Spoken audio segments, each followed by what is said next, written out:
I believe that a good mix of your expertise and experience will ultimately accelerate the exchange of the ideas and efforts in support of the revolution of maritime transport. Ladies and gentlemen, on this occasion, I declare this online seminar open, and I wish you all a very productive and enjoyable webinar. Thank you. Thank you so much, the Director General. And before we proceed to the next session, may I request everyone to turn on the screen, like turn on the video, that we can have the photo session.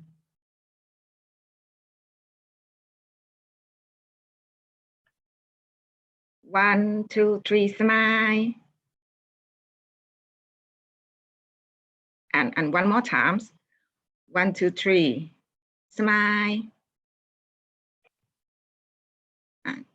Thank you so much for your cooperation. And next, we come to the presentation session. As you may know that the digital technology and innovation change industry as the whole. And this trend are shaping a new framework and create a new challenge in maritime industry.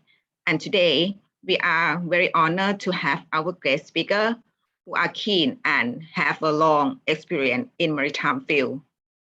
Now, I would like to introduce you our first speaker, Mr. Anat Mashima. He is the Chief Operating Officer of Hutchison Ports, Thailand.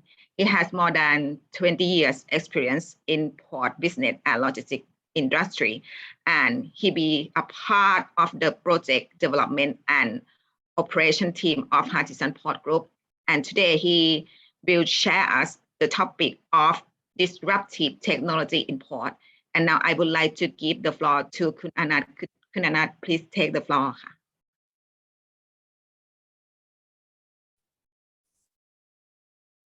Thank you for your inviting me to join this event. The Director General of Port Authority of Thailand and the distinguished guests. For the port innovation today, I think we all understand what's going on in this time and in the future. And for Thailand, I think I could share something about the disruptive technology, which is very important in this moment. And apparently I'm the part of something which is we have a mindset to what we have to run the business, I mean the port business for long run. And also we would think because of the investment is quite a significant amount for the port investment, which is that could be infrastructure for us from now on until 50 or 100 years, which is we path our way today for the future.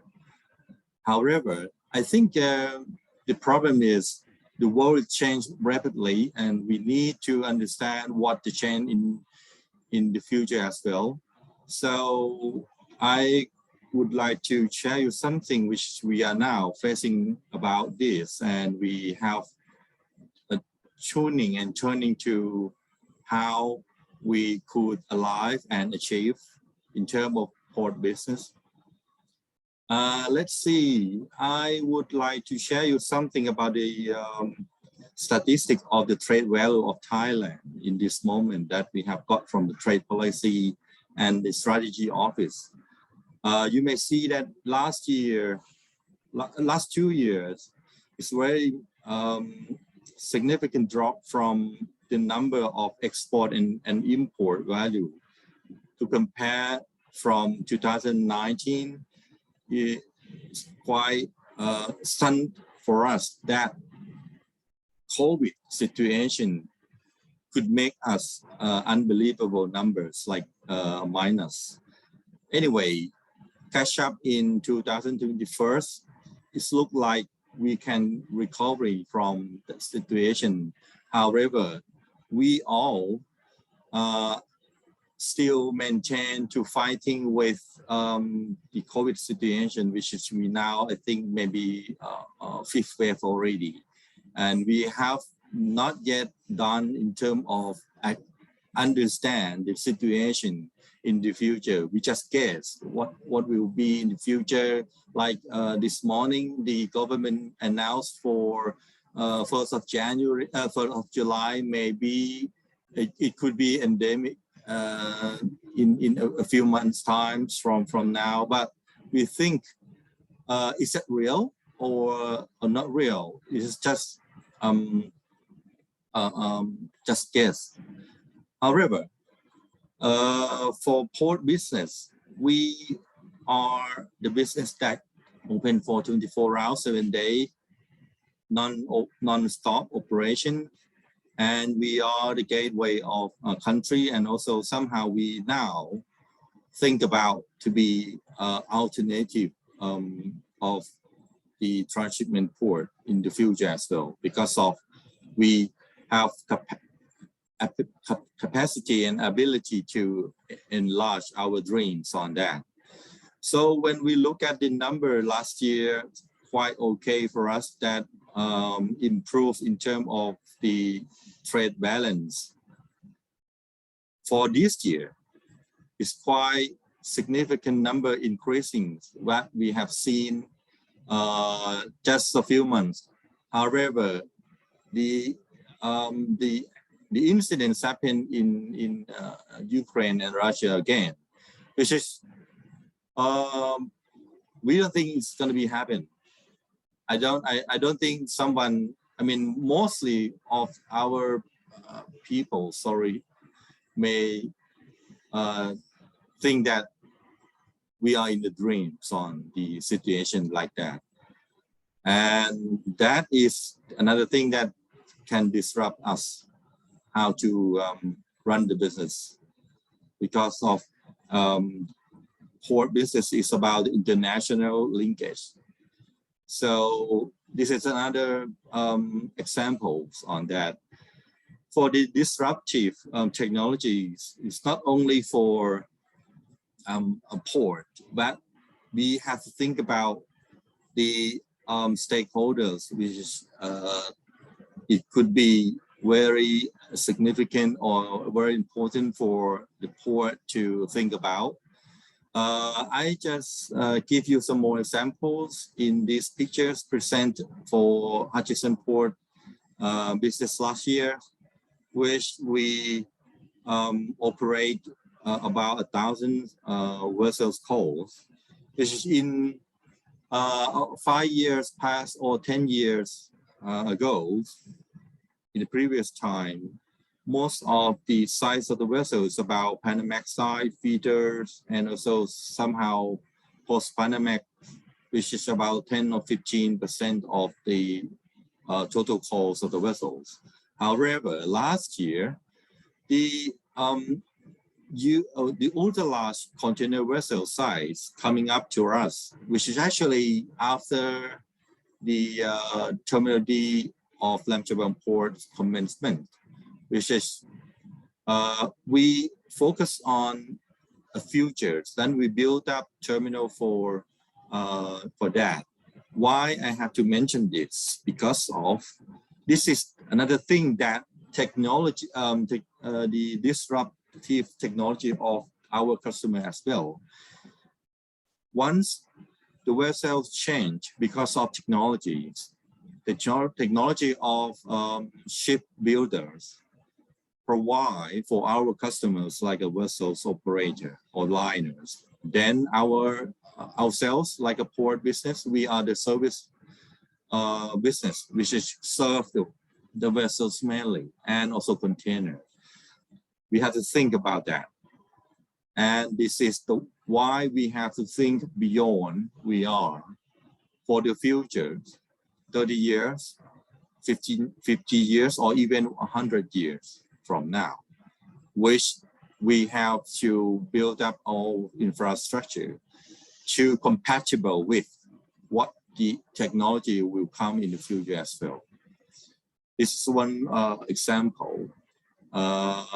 Yes, like this, like the MSC vessels, which is this is the largest vessel size which Lam Chabang or even Thailand have ability and a chance to serve her with the almost 400 meters out of the LOA, and we think on that. That's why we build up our key to serve such as the 200,000 that we're done with class of the vessels, with the biggest of the crane plus remote control key cranes and the remote control RTGC in place in the same terminals. So this is the way that we think in many years ago that technology would disrupt us, and we prepare for that technology as well. Then once we focus on how we can handle the disruptive technologies, that also become our sustainable policy, or which we can drawing our draft of our pathway in the future to be our sustainable development plan. So we think about people, we think about the environment, and also the business can sustain for long.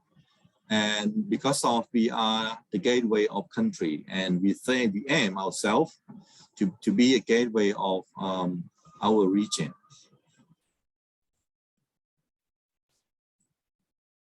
Yes, our group now have the direction for a sustainable future, to looking at the Go Green platform, and we could say that three main areas that we focus on. So the first place is the innovation, supply chain, and partnership of the business, which is our core business. Second thing is about people, community, diversity, and also well-being, which is it could keep us to operate for last long. And that is another thing we could not forget, is about the emission, waste, and also climate, which is, we could say it is the global issues.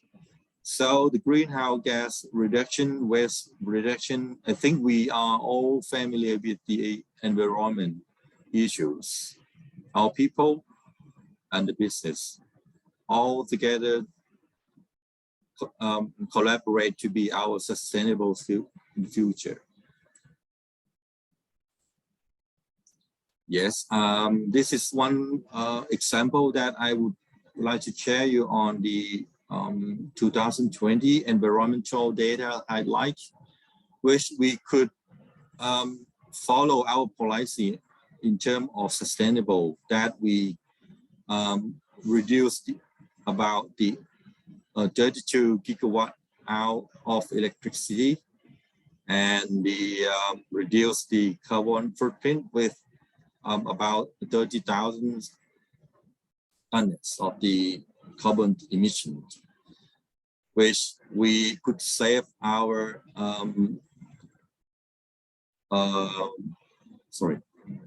the fuels consumptions on our business around the world. 24 with the 52 ports business around the world, we save 11 million liters of the diesels, and that we focus for the emissions, our aim to 2030 to reduce the carbon dioxide for 11%. And in each years that we aim from last year until next year for 1% of the diesel consumptions per TU each year. So that is about how we try to adjust ourselves to meet with our target, to meet with the technologies and also the sustainability. So we have many cases that we would like to present today about what technology that we have to go forward. For example, the remote control electric ship to shore and the remote control electric yacht cranes. It's not only for the common equipment which is we purchase in the market, but I think in the market you can procure in any type of the equipment in your place. But we think beyond on that, we order the electric to run into Terminal Ds because we think in the futures. At the time, in 2016 and 17, the issue of the fuel price not like this, but we think sooner or later we're gonna face on that, and what we're gonna obtain from the technology that we're gonna buy at the time is quite expensive in terms of technology. Anyway, if we buy the old versions, you have to think about in the future because of this investment is quite costly. For example, the crane, very high price of it, but once you buy it, you could not change and you cannot turn to or change it to the another options because of the ROI is quite low for that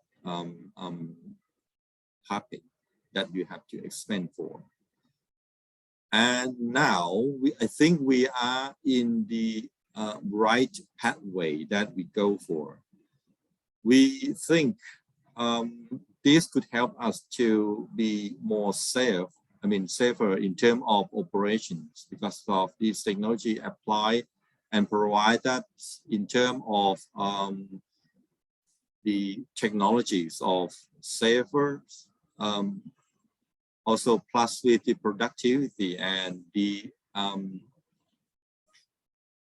environment issues that we could go beyond on that. More than that, we are now applied to think about by the electric trucks, which is this year we're gonna get the first batch of electric trucks. However, on the left, top left, we now have autonomous truck, 6 units, which we try to test between the auto trucks with the manual truck in the same place, and what the autonomous trucks provide us in terms of technologies, and also the not only technology is about to fulfill us in the future. Now the auto trucks runs about 70,000 boxes with their own AI brain and also the communication between terminal operating systems plus the freight management system of their own. 5G is a hot issue in Thailand in this moment. Everyone is looking at how the 5G can be effective in terms of using in the industry. We have the e-gas pass and the gate automation, which will roll out within this year. So all technology, why we have to go for it? Because of we think technology is going very fast. We could not catch up quickly, and we have to think about if we invest in this infrastructure, we have to get the good blueprint before you decide to do anything. This is some more examples about the technology in the old way or conventional ways. You have to let your driver get up into the cabin and run the equipment by their own. However, for this, we have to think about the population's increasing rate. Now, I don't think Thailand is getting much in terms of that rate. And people get more in terms of the education, and also they have their own style to live and earn by themselves. And I think at the old way of operation may not attractive enough to get some people to join with us in our industry like a port. But technology can help that. And also, if you think about to train people from zero of the experience up to probably in the standard of how they could drive or operate the crane, it takes not more than 2 or 3 years. But technology could take place. Think about 70% or 90% of some equipment that you could implant their own business. I'm sorry, they don't experience into the servers or even the systems. And that could help you to reduce your training time of normals, conventionals more. And not only for experience, but you can earn from safety items. And also the productivity is quite controllable in terms of standardize of your equipment. You may not think about a good day, bad day of people. Once some indifferent kind of behavior or the characteristic of people, which as you think is very difficult to control them, how to let them run, operate with high efficiencies or the high productivity all the time. But technology can control that. So even though that we think not only not 100% that we control it, but now technology can take place some 70% on that, right? By the optimize of the remote control technology with the an automation handling system could help us to run business faster, safer, accurate, and also more productive in terms of the performance of it. And we could now obtain the more benefit in terms of working environment. Our staff now can work at in the control tower or even though in the office, which is they can take away from their desks to a toilet or even a small break, short break easily. And we have the case that last year, one of our female operators, actually she has to climb up to the cabin to run the conventional mode of the RTG or the key cranes. But now it's in different way. She can operate from the office And that girl, she got pregnant, and she pregnant, she can operate herself by the remote control until last week before take the paternity leave for her boy. And so that could be benefit as well to keep our staff to maintain on her careers, and also sustainable in terms of think about the aging society in the future. This is quite difficult for us to maintain our people, and this technology can help and provide that opportunity for our people as well.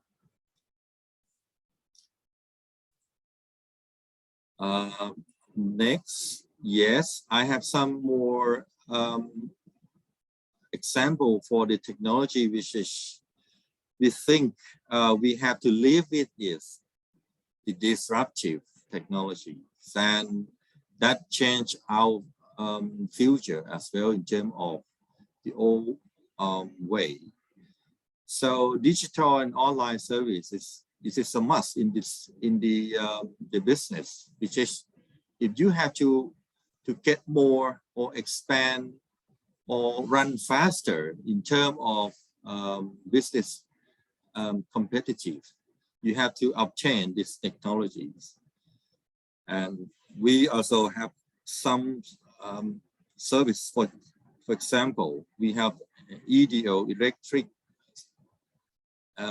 delivery orders, booking system, create-wise, also apply into this platform. We call the HPT digital platform, which communicate between vessel operations, yard control, e-port, and the warehouse management systems.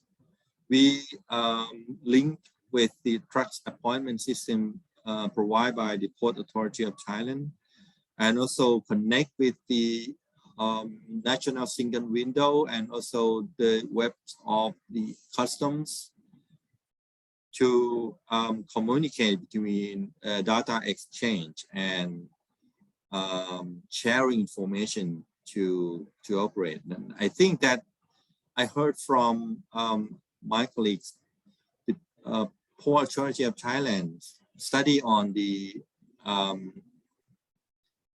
port community systems, which is the way that we can share each other in terms of technology, data, and also the decision making, which we can receive some information to translate and use it to their own operating system.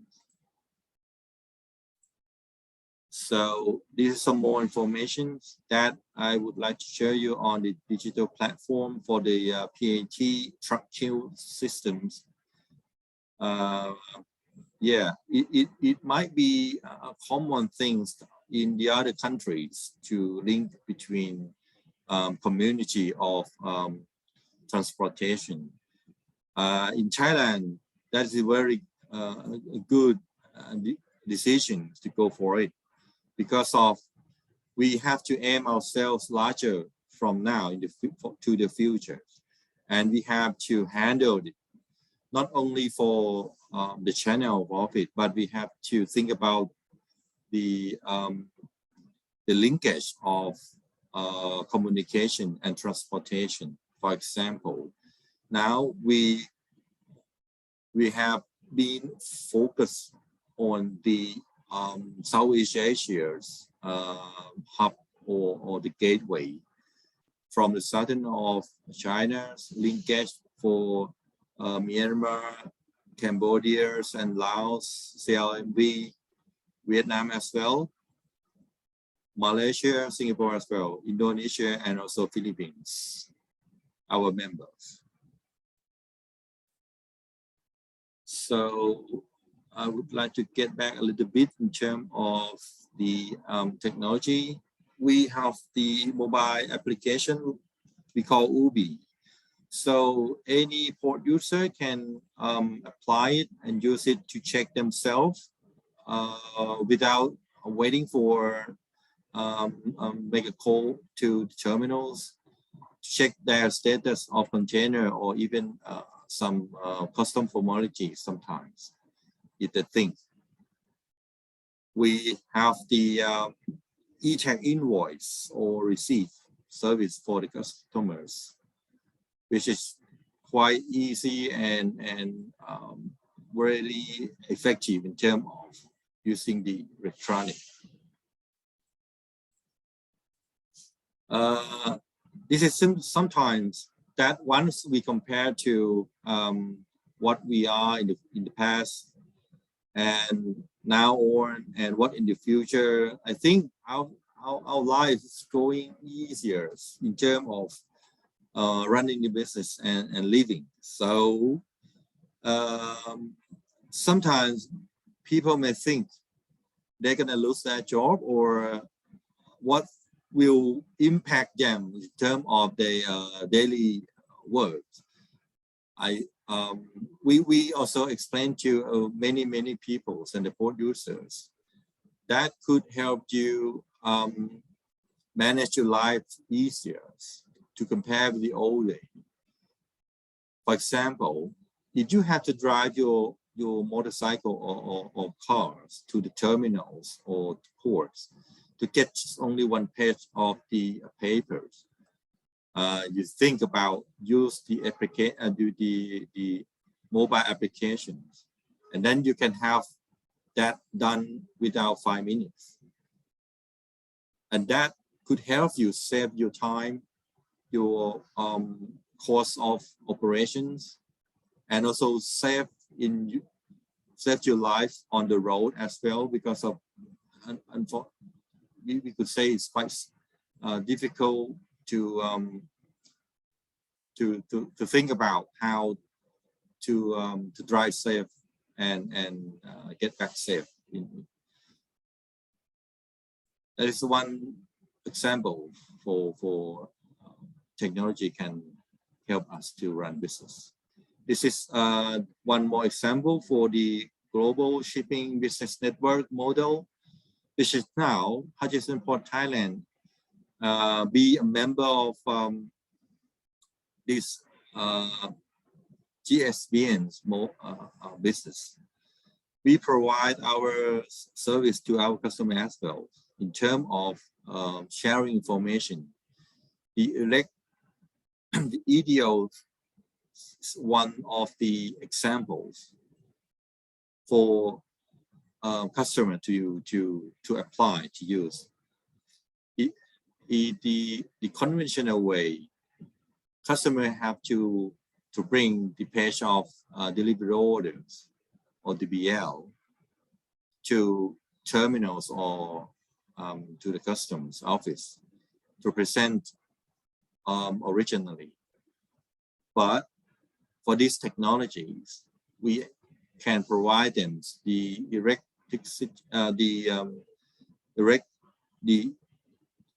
EDOs, which is can exchange data from the shipping lines office to the terminals right away once you click it, and then we can prepare to delivery the box to the customers easily. And that it could save as well in terms of if you lost your paper or the document. It could be a nightmare for someone that you have to present to the police station to get document to prove you are the owner of that document. So for this way, it could save you in many times on that. Yes, right. As I already said on the cost reduction and shortening times of everyone, not only for the port operators, but the port users, is the main key that how we could live on this. If we don't think about that technology, and we try to fight on it, we don't want to accept it, or even though we try to create our own practice. However, surrounding us is change. We have to think to live with this, and we have to think about not only today but in the future as well. All of these you can think, and in the attitude of how to live in the better life of the futures, you could change it, and you can get it as your own business. Yeah, this is one of the example of the UBI application, which you can reduce the paper usage, reduce your time, accuracy, and you can check it every single time that you need. In any often time that you think you would like to make it sure. The tracking is quite easy for us in this moment. This is some of example which is I would like to present you about once we launch the e-payment. Actually, we launched it in a few years times in the past, but unbelievable. Someone would like to stick with the old days to practice until the COVID came to us, and people think about is they could not reach on the way they go for the previous time, and we try to promote more. You may think and see on the cash and e-payment.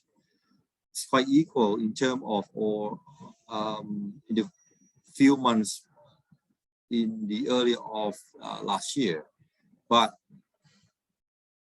for that not in long times. So at the end of last year, you may see that the cash payments drops about up to almost 10% of the portions of total, and people get used to use the e-payment more and more, and we think some reason that they need to maintain some cash on their hand, but I think in the future with somehow I don't think that we now will go or focus on the cryptocurrency in this moment, and but maybe we have to think on that, how crypto can replace the technology as well in terms of the currency. So who knows, right? Yes, in this page, I would like to show you some technology that we have now in the place of Terminal D. In the total until Terminal D completions of construction. Now we have not 6 key cranes with remote control RTG key cranes. Up until a few years from now, we're going to have 17, same technology in the better way because of the technology upgrade in every single page in the future. With the remote control RTGC run by electric, we have the technologies in our terminal, which we have e-platform, we have autonomous truck, which we think that would be somehow to sustain and replace the old way to run business. This year, we're going to have 4 remote control superposed Panamax key cranes, more 8 RTGC, more 9 of autonomous truck, and the new toys for us is about 9 electric conventional trucks, which is why we have to mix all both trucks in the same place because of some work. The auto truck could not replace a manual. That's why we need to use the manual mode to do across terminals, to do some the job that the auto trucks could not handle on it. For example, with special cargoes like OOG or the breakable cargoes. And we are very proud that this is the first place of the world that Terminal D run dual traffic mode container terminals, which is manual mode, could operate efficiency with the auto trucks in the terminal.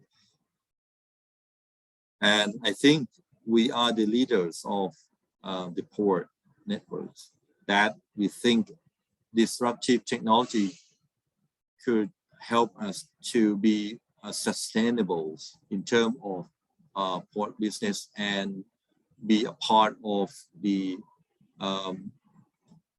community and a good member in terms of the port business with the stakeholders like the shipping lines, port users, and the port authority. Yes, I have some more the technology which about the saving, which is we apply LED lighting system, which could save us about 50% by now. Not only for the lighting, we are thinking about how we convert the conventional way, conventional mode in our rest of terminals in Thailand. And we are very proud that Thailand been picked to be the experimental and laboratory of port of Hutchison Port Group. So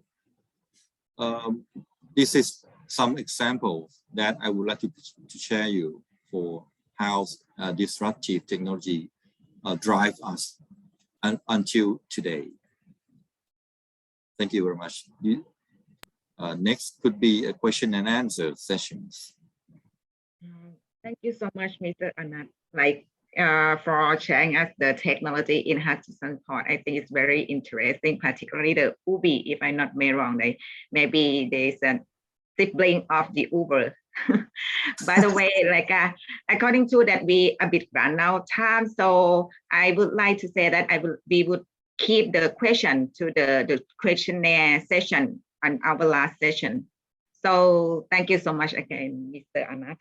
And after, I think that we already know about the digitalization and innovation in Portside. And now our next speaker, Mr. Aditya Srivastawa, the project manager of fleet technology of Maersk, will share us on the digital and decarbonization effort in shipping.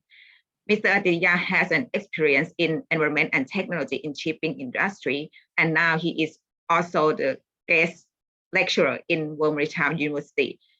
So right now I would like to give the floor to Mr. Aditya. Mr. Aditya, please take the floor.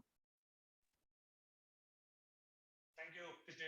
And I would like take this opportunity to thank Director General Port Authority of Thailand and their team members to invite me in this printing webinar. And it is my pleasure to be a part of this webinar. So yeah, I will share my screen. Please let me know when you guys can see.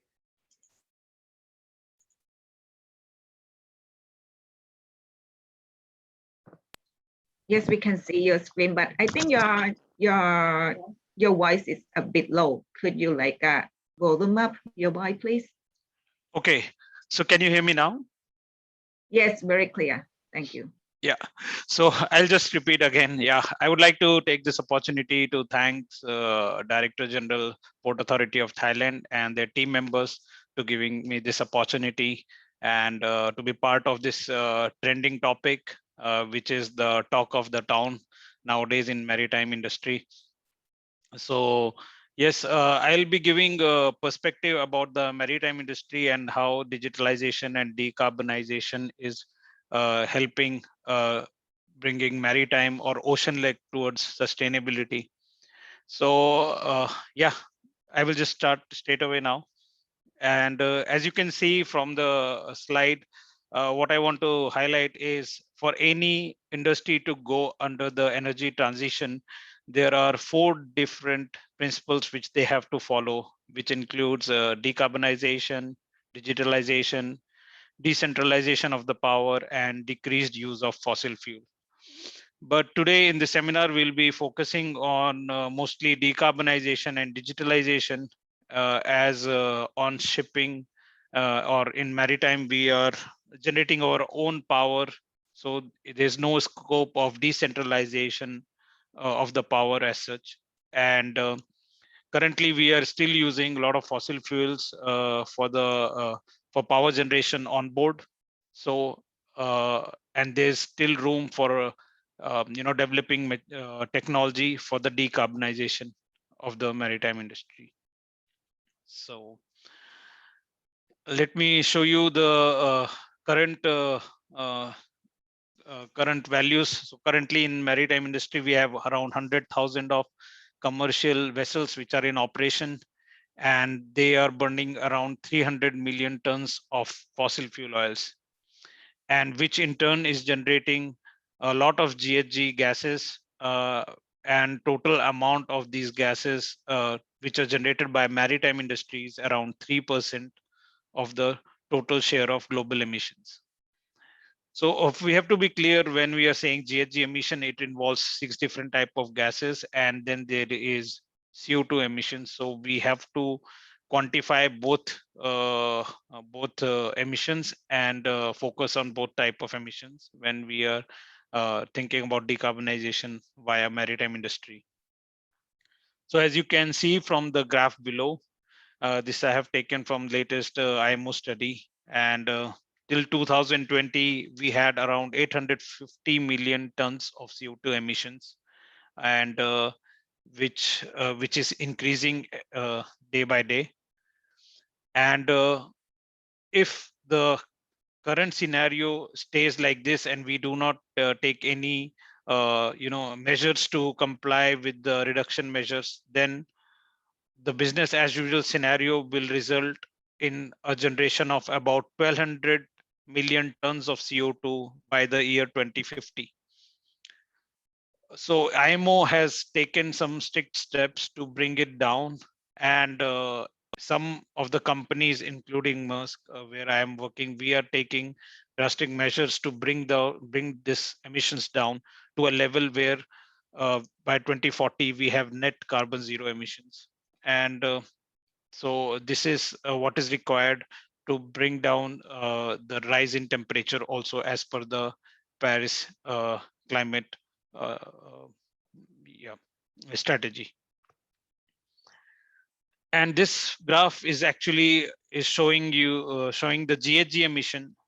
So as I mentioned to you, the last graph was related to CO2 emissions, and this is related to GHG emission. So also we have seen that there is a very big spike in case of business as usual scenario. And if we have to reduce the emission, we have to take a lot of energy efficiency measures. But it's not only about taking energy efficiency measures, but also developing new technology to bring out this GHG reduction measures, and also to develop technology to run on different type of fossil fuels, different type of fuels. So the International Maritime Organization has committed to reduce GHG emissions by at least 50% by 2050, with the strong emphasis of not increase the 1.5 degrees Celsius threshold away for the GHG emission. So this, as you can see in this slide, there are a lot of steps taken by IMO in the last decade to help to reduce this GHG emission. So I'll be focusing on the future regulations and not on the regulations from last 10 years. So as per the initial GHG study done by IMO greenhouse gas, there is a lot of operational measures which a ship owner or a shipping company can take to reduce the carbon intensity. And last year in June 2021, MEPC voted for this EEXI and CII to get implemented by January 1st, 2023. This EEXI is an indicator of energy efficiency design index for the existing vessel, where they want to reduce the carbon intensity for all ships by 40% in year 2030, compared to the emissions done by those ships in 2008. So the baseline scenario is 2008, and they want all the ship owners to calculate this carbon intensity and reduce their emissions by 40% in year 2030.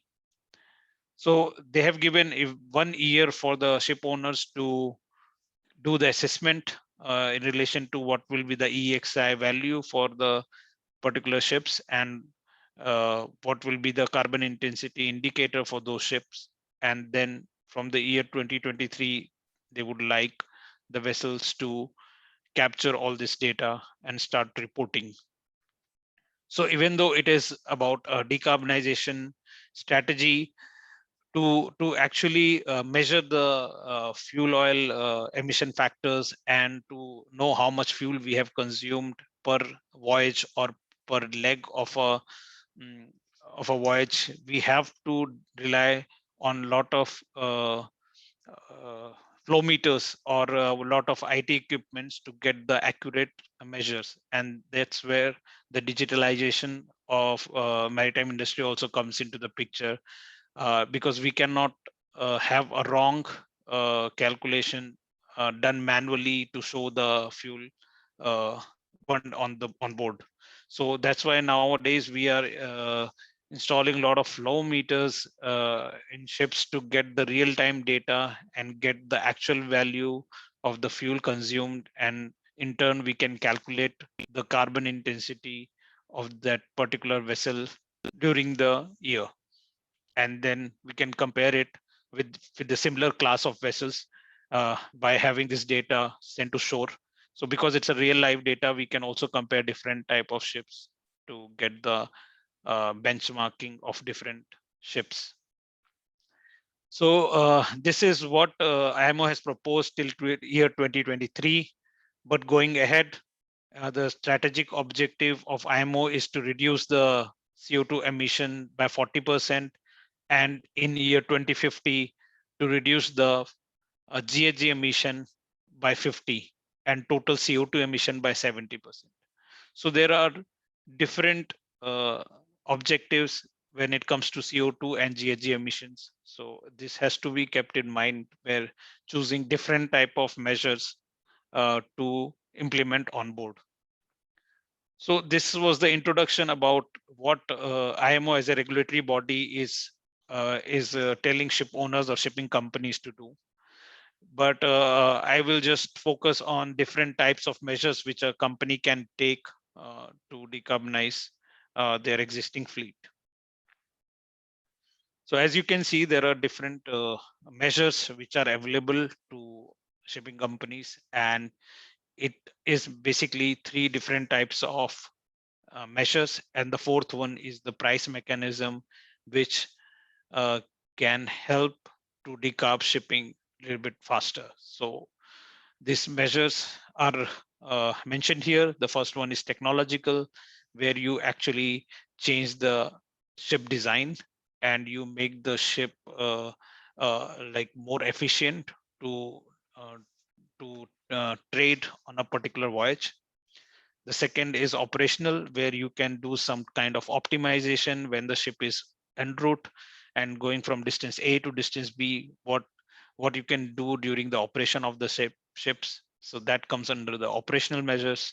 And then the third one, which is also the latest research topic for most of the shipping companies, is to find out the alternative fuels or the energy which a ship can use to reduce their carbon footprint and yeah, bring down the GHG emissions. So these are nothing but by use of biofuels you can do, and then you have hydrogen, ammonia, and electric ships. So we'll come back to all this topic a little bit later in the presentation. And the fourth one, which I have mentioned, is market-based measures. This is nothing but a price mechanism which is still not in force, but there are talks whether it can be a trading scheme of the carbon credits, or it can be also a carbon levy or a penalty on a ship owner or a company which is emitting more carbon than the required allowed carbon. So for that, of course, the reporting of the carbon emissions is very, very important. And this is where everybody is working on. So these 3 or 4 types of measures are still in developing stage. The technological maturity for the shipping sector is not yet there, because we are actually having a lot of volume, and for the existing fleet to change it into a new fleet, it takes a lot of time. And as we know that the lifespan of a particular vessel is around 20 to 25 years. So this transition is a very has to happen very slowly, and as we have to see what is the demand of the consumers and what is the demand of the investors when we are actually going ahead with any of the measures. So as you can see, there are 5 or types of evaluation which we can do for assessing this type of measures. One is what is the potential, whether if we are going ahead with any kind of measures, is it possible to put this measures across the fleet to reduce the GHG emission, or is it only for a particular vessel? So you have to do this kind of assessment, and then also see what is the maturity of that technology, whether it has been already developed, or is it in the pilot stage, or is it already done by some other shipping companies and we can use it as a example and put it on a different company with the same set of vessels. And then there is a complexity of retrofitting shipping with this kind of machineries, because ship is a mobile object, and if you do any retrofits, that means that the ship has to go off the trade, and how much retrofit is required to go under any kind of technological changes or operational measures that have to be taken account. And as you know, right now, like for example, the freight rates are so high, so it becomes more complex to actually do this kind of measures, and the business takes over this kind of measures. So this kind of assessment is necessary to be done. And then scalability, how can actually you scale up the production or scale up the measures in a way that it is accepted at all different regions of the trade where the ships is going. For example, if we are going for a different kind of alternative fuels and the vessel is traveling from Rotterdam to Singapore, whether this kind of fuel is available at Rotterdam or whether this kind of fuel is also available in Singapore. So there are a lot of local regulation which also needs to be taken account, and see if this kind of technology is available or this type of fuel is available.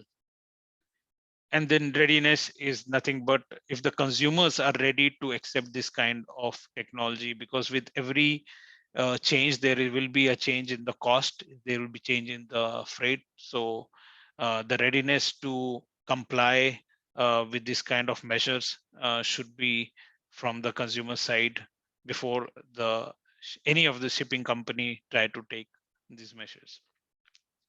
And then, of course, there are cost drivers, which is capital investment, how much a shipping company has to invest on these measures, and then the operational investment, These are the cost drivers, and if for any of the measures, if there is a cargo impact or the cargo space is getting reduced, this also has to be taken into account.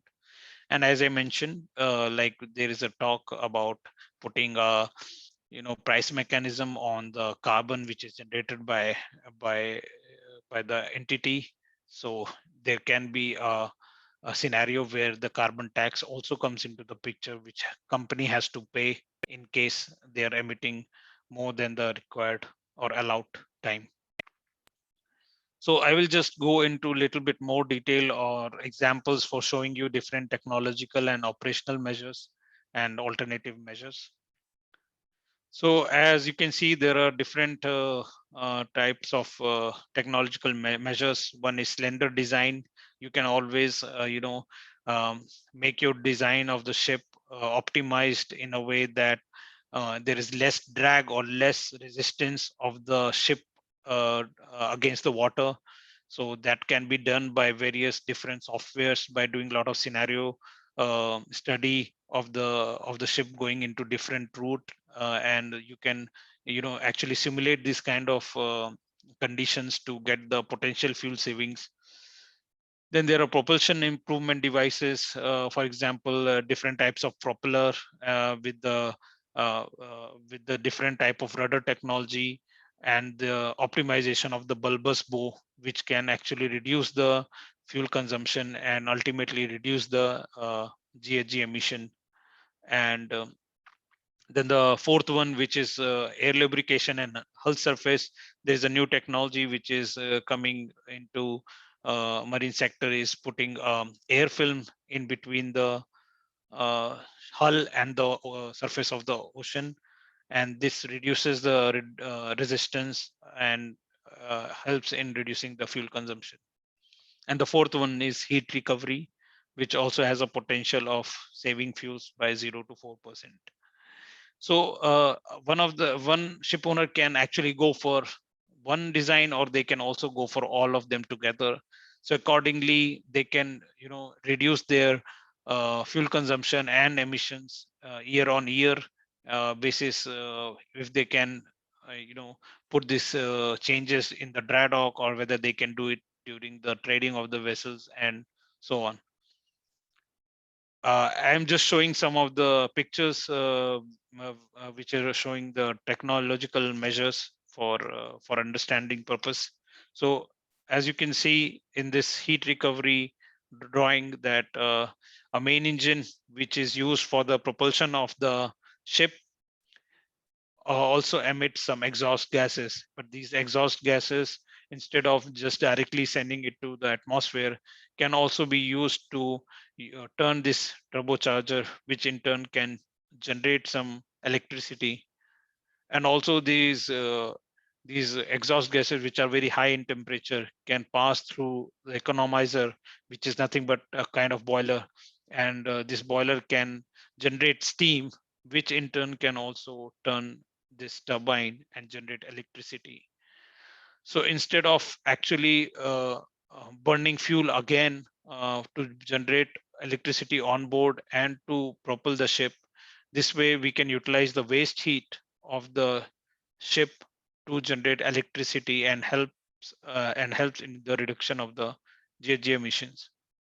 Also, you can see that this shaft, which is connected to this propeller, is also connected with a gearbox, and this gearbox mechanism can also be in turn connected with the shaft generator, which can also produce electricity.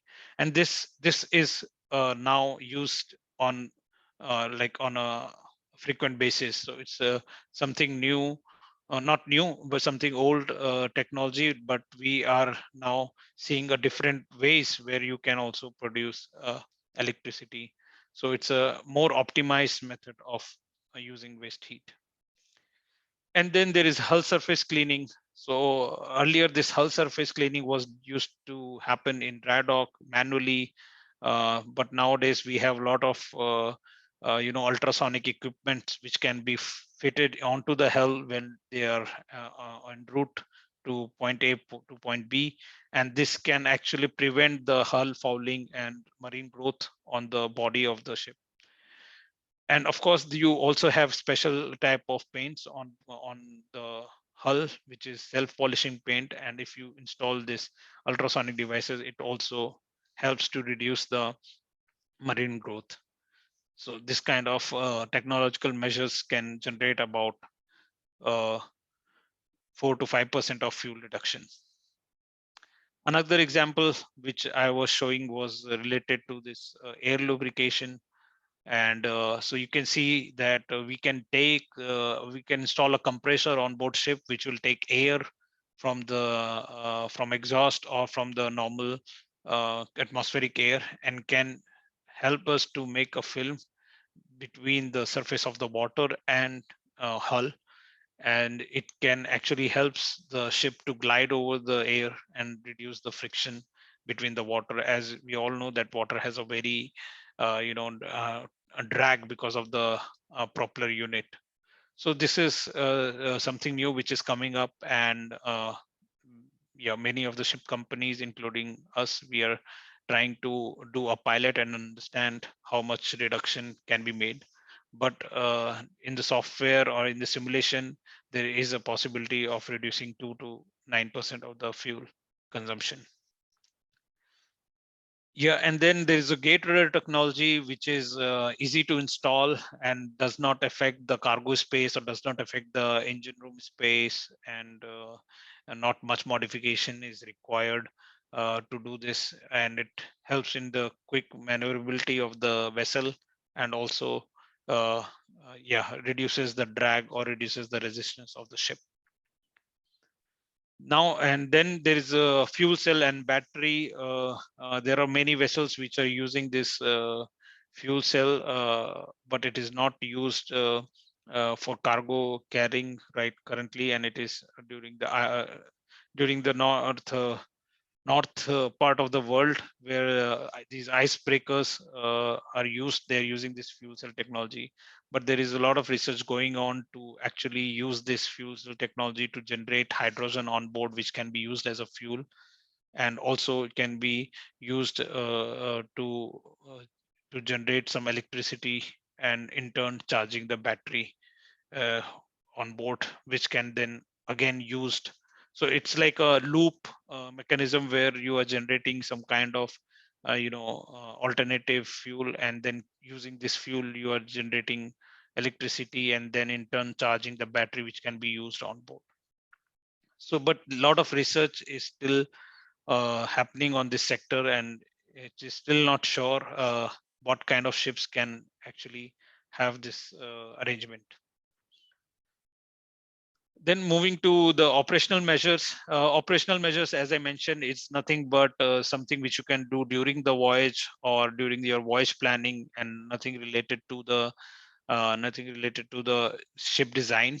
So as you know that there is a possibility of reducing the speed of the ship, then they can actually reduce CO2 emissions by 60%. But of course, it depends on when the vessel has to come at port. So whenever these marine planners, they see the possibility of reducing the ship speed and arrive just in time, so they suggest vessels to actually reduce the ship speed, and accordingly they can save on fuel. But as well as all know, in current market scenario, every ship is going way faster to come to make this supply chain much smoother. So we have seen that there is a lot of increase in the emissions in last 1 year. Then of course there is a ship size. For the same amount of cargo and same amount of fuel burn, you can have some kind of optimization, and you can put more cargo on board, and that this actually reduces the CO2 level per transport work done. So this is also can be done, but a lot of planning is required. And then the next topic is about ship port interface and onshore power, which is AMP, alternate marine power. So instead of burning this fuel oil during the port stay, many ship companies are also installing this AMP, which is using this electricity from the port during the port stay. And this electricity can be generated from any types of renewable source or any other source. And this helps to reduce the GHG emissions and also helps the crew or the population which is staying in the coastal areas. So this is something which is also helping not only to reduce the fuel consumption, but also helping to improve the health of the coastal population which are there, residing near the port. And then again, another one is cargo space utilization, which I already covered, I think, in previous point. And then coming back to another measure, which is alternative fuel and energy. So as you can see, there are a lot of measures available currently. And most of the companies, they are doing a lot of research on this advanced biofuels, which are generated, by a natural source and has the capability to reduce the CO2 emissions by 25 to 100%. And there are a lot of shipping companies who are using LNG as a fuel. And we all know that we have LNG ships available in the market. So the technology maturity for carrying LNG and burning LNG is already there. So more by default, it is easier to go back on the LNG and reduce the emissions as much as possible. But LNG also has a drawback that LNG also produces methane in low loads, which many of the research companies, they're trying to overcome and trying to make sure that there is no methane slip when they're using LNG in their engines. But because methane has a higher global warming potential, it is considered as a threat. So that's why you can see there is a small reduction in the potential of the CO2 emission. And of course, there is a hydrogen, which we are still evaluating with a lot of stakeholders, with the classification society, and because it is you have to think about the safety aspect as well when you're thinking about which fuel you can carry overboard. Then there is ammonia, which is also very trending nowadays because it does not have any carbon content in its chemical composition. So the reduction can be from 0 to 100%. But as a alternative fuel, we also have to check what is the life cycle emissions for this kind of fuels. So there's a possibility of 100% during this voyage. However, we have to see well two-way analysis for this ammonia fuel. Then there is a fuel cell, and then there's electricity, which I already explained, can be used on board by charging the batteries, and you can use it for LED lighting or for normal stuff. And for propulsion, you are using fuel or hydrogen. So it also has a lot of potential. And then there is a wind assistance nowadays installed on many ships, where you can use sail to increase the speed of the ship and reduce the fuel consumption. And there are a lot of retrofits which you can do and use the wind energy to actually sail the vessel. So these are already available in the market, and many of the ship companies has already incorporated these measures.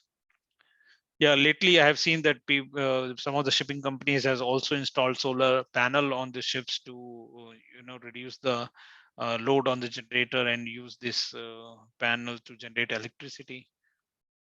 And of course, there is a nuclear technology which is available, but for cargo ships, it is still yet to be decided whether it can be used or not. So these measures are very promising. However, you have to do a lot of assessment and life cycle assessment across the supply chain, because you have to know what is the source of these fuels and how actually these fuels are generated. When you're using these fuels, there might not be any emissions, but there can be emissions to generate this kind of fuel. So you have to have a full overview of the fuel generation to really say that this can be a measure to reduce or to decarbonize shipping. So the source, you have to do the life cycle assessment and the production. What is the process followed for the production? Where can we store this kind of different types of fuels? Currently, we have in various regions we have only expertise to store fuels which are can be stored at atmospheric pressure. But things like ammonia and hydrogen, they have to be stored in a much lower temperature and in a pressurized environment. So a lot of storage and logistic infrastructure has to be developed before we go on to this kind of measures.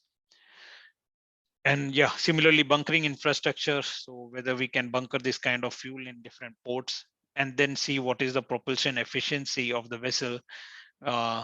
There's one thing that these fuels can reduce the carbon emission, but we also have to see what will be the propulsion efficiency of the vessel. So this kind of assessment is required before you go on to any alternative fuels and energy measures. And this has been taken from various studies. So I have mentioned the source below. And this picture I have taken from a World Bank study, which highlights how different type of zero carbon fuels can be generated. So as I mentioned to you that there is an energy source which is easily available and can be of, there is no carbon emission done to get this energy source. And we can generate a lot of biofuels just by having a biofuel synthesis of this biomass, which can have different types of biofuels available for the shipping sector. But then the point comes that once this is used, how quickly you can replenish the plant based, or how quickly you can have this biomass available. So this has created a pull and push kind of demand. And even though this looks like a very good option, but also it has an effect on the ecosystem of the earth. So still many companies are looking into how much biomass can be generated on a yearly basis, and how many biofuels are available, and what is the period for which these biofuels can be used on the maritime sector. And sorry for that. Yeah. And then you have different kind of renewable electricity which is available. One is through the wind power, and one is through solar panel. These renewable electricity can be used to have electrolysis of water and generate green hydrogen. So this process also has very less CO2 emissions, and it can be considered as a hydrogen which is developed without doing any carbon emissions. But the same hydrogen can also be produced through LNG by doing the methane reforming, and then you have this carbon capture and storage, and generate this hydrogen. So you can have different types of fuels from this hydrogen, which is green hydrogen and blue hydrogen. So if the green hydrogen is the one which is generated from the renewable electricity, and the blue hydrogen is which is used from the LNG. And this hydrogen, once you combine it with the nitrogen by Haber and Bosch process, then you can generate green ammonia and blue ammonia basis how the hydrogen has been generated. So this fuel option is also available, and most of the companies, they are trying to understand how much volume can be generated for our shipping industry. And then there is methanol fuel, how you can generate this green synthetic methanol and blue synthetic methanol. That is also under discussion. And as you might have seen, Maersk has already ordered 12 vessels with this dual fuel engines where we can burn this methanol, which are green methanol. and we have tied up with many different vendors for production of this methanol. And this news was out yesterday, so we are doing our bit to make sure that there are no emissions going forward from our fleet. So this is about the fuel, how you generate the fuel, and then you have to see how actually this fuel can be burned. So on board, we use different types of engines which can burn this kind of fuel.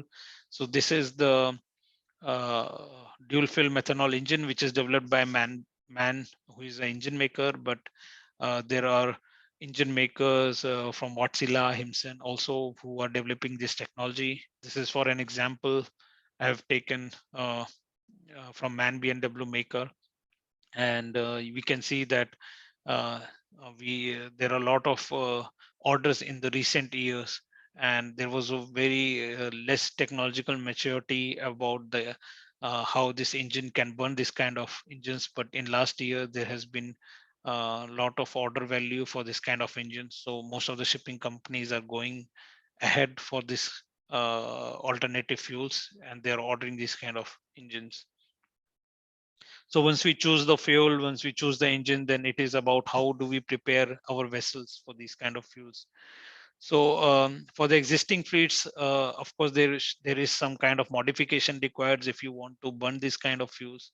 There is one very famous example of Stena Germanica vessels, which was a Ro-Ro vessels, and they did this, modification of the cylinder liner and of the cylinder head to burn this methanol. And otherwise, we can have a new dual fuel engines which can be installed on new build ships. However, we have to see the tank system, how these tank systems can store these new types of fuel. So there is a different, density of these kind of fuels. So you have to develop more and bigger tanks, probably if you're going ahead with methanol or with other kind of fuels.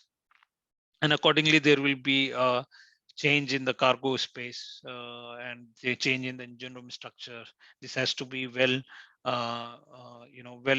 enforced to counteract any kind of harsh environment, because these fuels are, even though they do not generate any kind of emissions, these fuels are very toxic in nature and can have different safety hazards for crew on board.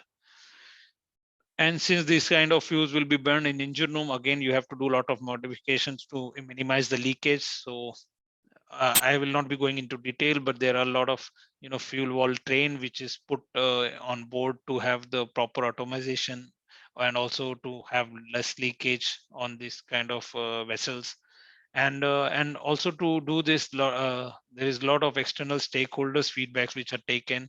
So classification society and different flags, they are actually helping all the ship owners who are trying to put this kind of engines on their vessels. So this transition is a very difficult one, and as I mentioned before, this ship has a lifespan of 20 to 25 years. So you cannot just disregard a ship which is already in the trade. So this transition has to be slow, and full the readiness has to be checked before we do this. So right now we or most of the shipping companies are scaling up production of the renewable energy and zero carbon fuels, and this is done so that if we have the more availability of this fuel, then the cost of this fuel also goes down. Right now, all different kinds of fuel, they come with the price, and which not all the customers are ready to pay. So that's why more efforts are required from different companies to invest in the R&D of this kind of resources. Yeah, and then as I mentioned, there is a lot of safety hazard, fire explosion risk, and these kind of things which has to be assessed before we go into any selection of any kind of zero carbon fuels or alternative measures. And then there is environment aspect and spills if it happens in those ships. So these were the measures which I just mentioned to you, but there is a way of decarbonizing ships via digitalization, and this is one of the easiest way of doing it. So I have just listed down some of the measures which we are taking to reduce the carbon emission. Is the first one is optimization of draft and trim. So you can have reduced draft and a different trim for a particular stored vessel, which you can simulate on the software to get the actual fuel consumption. Then you can optimize the route by taking into live weather information, and you can you can inform the vessel to take the route which is more economical and more environment friendly. So for this, there are a lot of equipments or navigational components installed on ship. And then we have real-time recording of vessel data and performance on board, where you can take the fuel consumption of a ship on 10 minutes difference, and then you can calculate the emission at a real-time value. And this gives you a lot of data which can be analyzed at shore for the same types of ship, and you can inform the vessels accordingly to improve on their operational efficiency. And of course, it also helps, this data also helps in the predictive maintenance.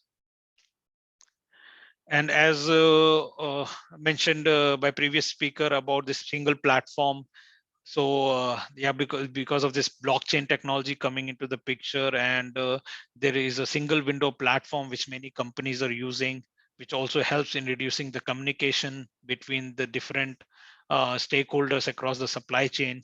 So you can also have this reduce emission because of this digitalization of the supply chain. With e-bill of lading coming into the picture, one of the studies showed that there was a approximately reduction of 200 mails just because they had this e-bill of lading for a particular shipment.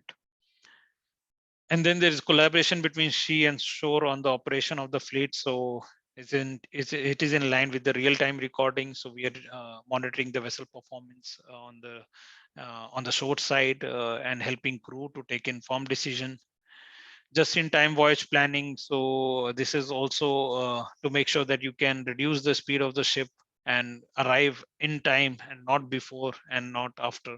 So this voyage planning is also one of the method by we can have a reduction in GHG emissions.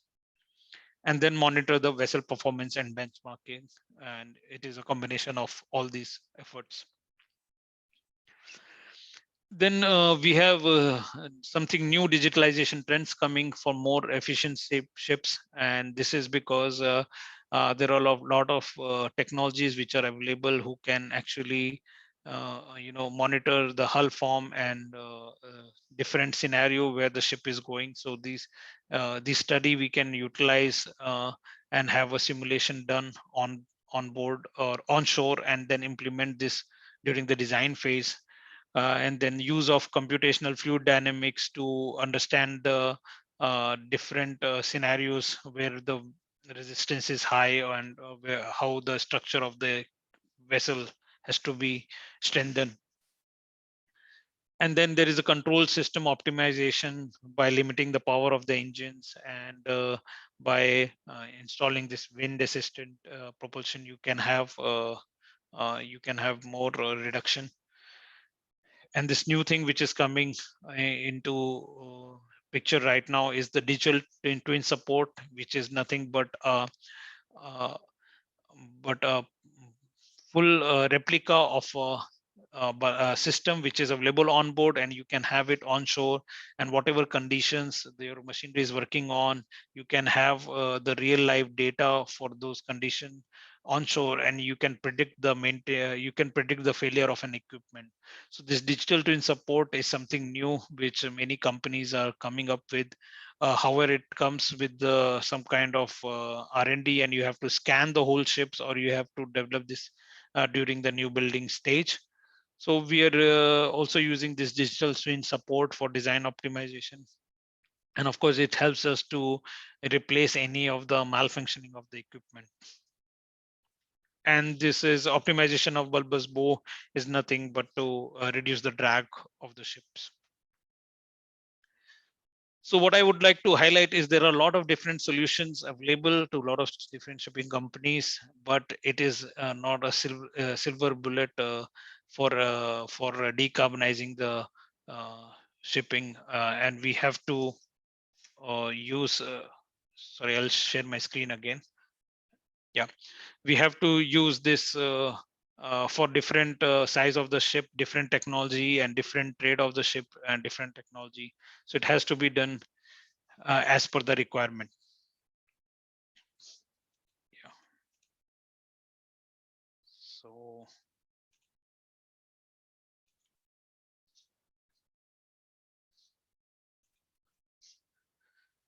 So these are the latest news which Maersk, which informs you about what Maersk is doing. We have ordered different type of container vessels which can burn this green e-methanol, and we are doing our bit to go into this carbon neutral solutions.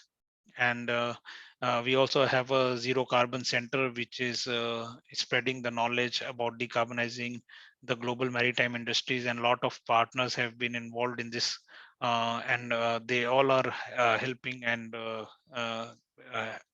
sharing knowledge to different stakeholders. So that is all from my side.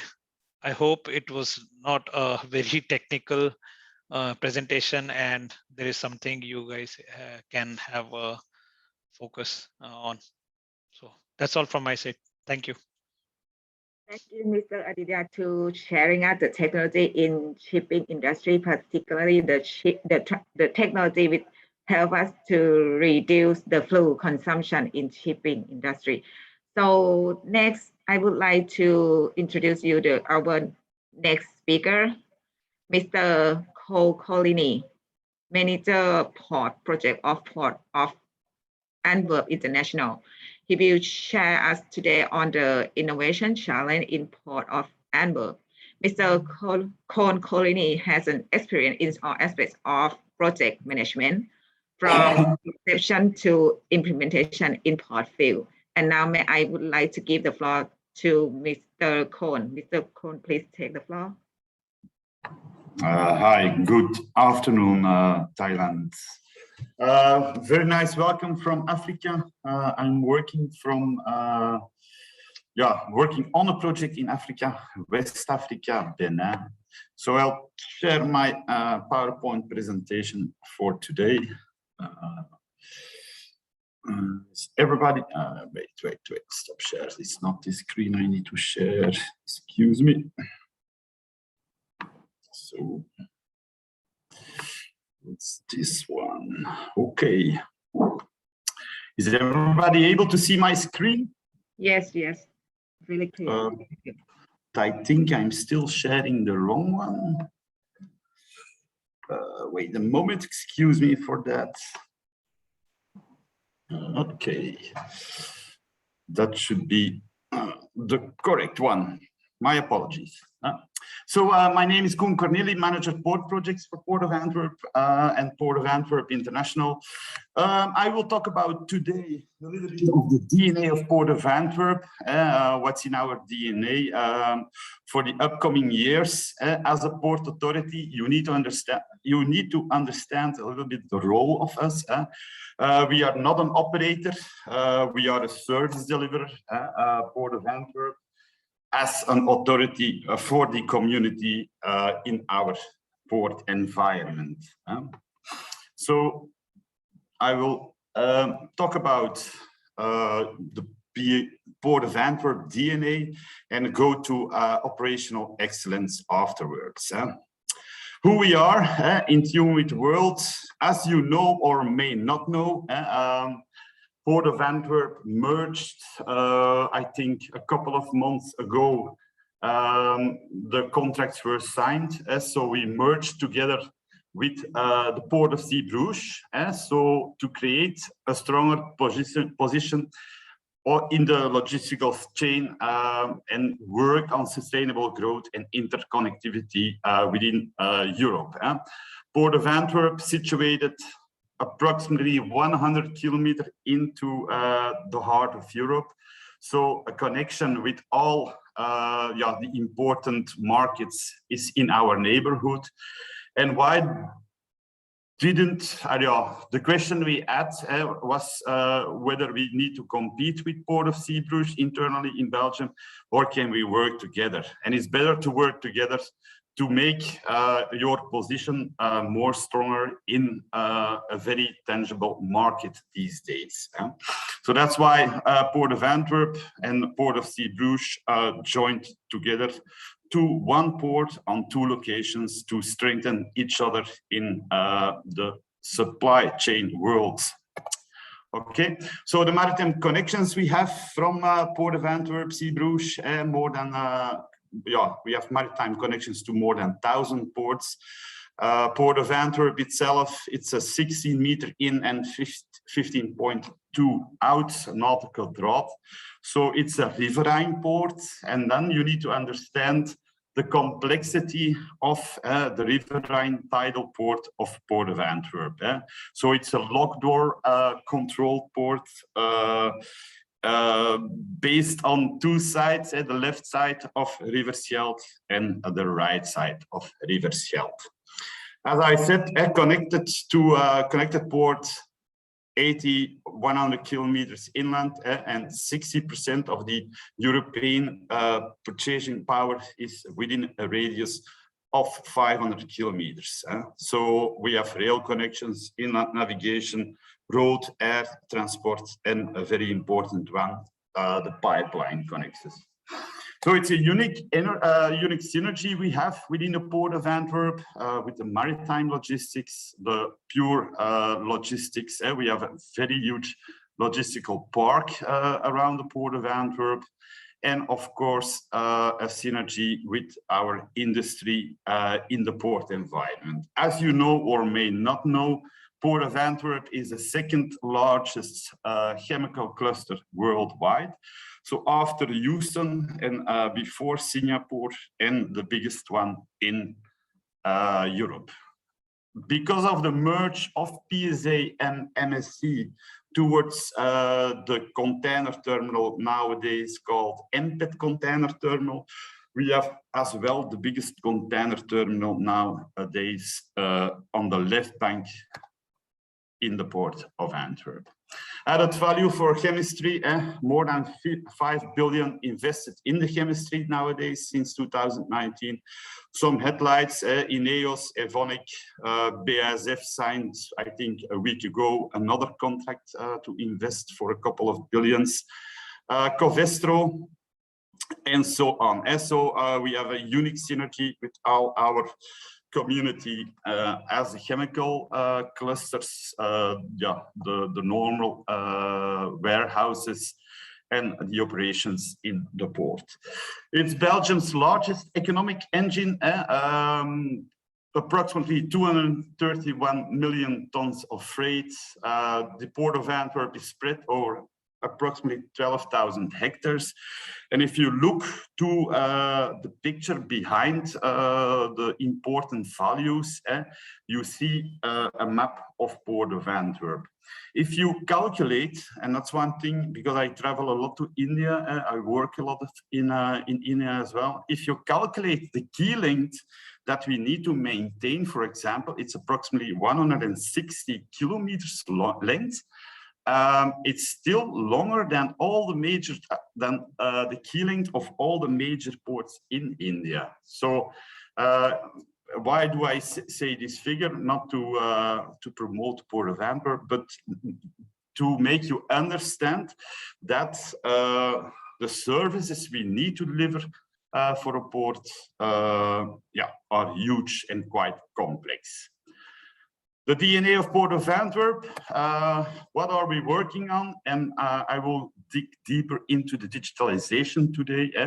But together with our partners, Amaris, our local IT team, together with Nexport and Nexport International, we work hard for the community on digitalization. Regarding to transport, we have two big projects nowadays at Pipelink to connect the industry via pipes. So we are owner of the pipelines as well as Port of Antwerp. And on Railport, we are implementing and increasing the services for Railport. Why? Because we as well as Port of Antwerp, we challenge some congestion around the port, so we need to work on a cost-effective modal shift, and so not only transport via roads, but as well via waterways and railways. Consultancy and training, that's also in our DNA. So sharing our knowledge worldwide together with our training institute, APIC, and together with Port of Antwerp International, our consulting company. So sharing expertise worldwide, consultancy and training.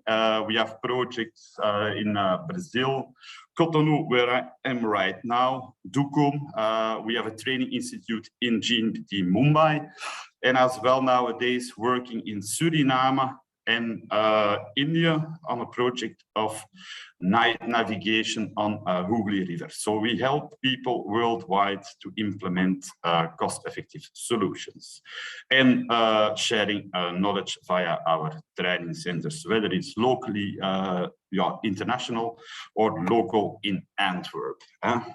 If we look quickly to the annual figures, as you know, we had 2 challenging years and it's still challenging.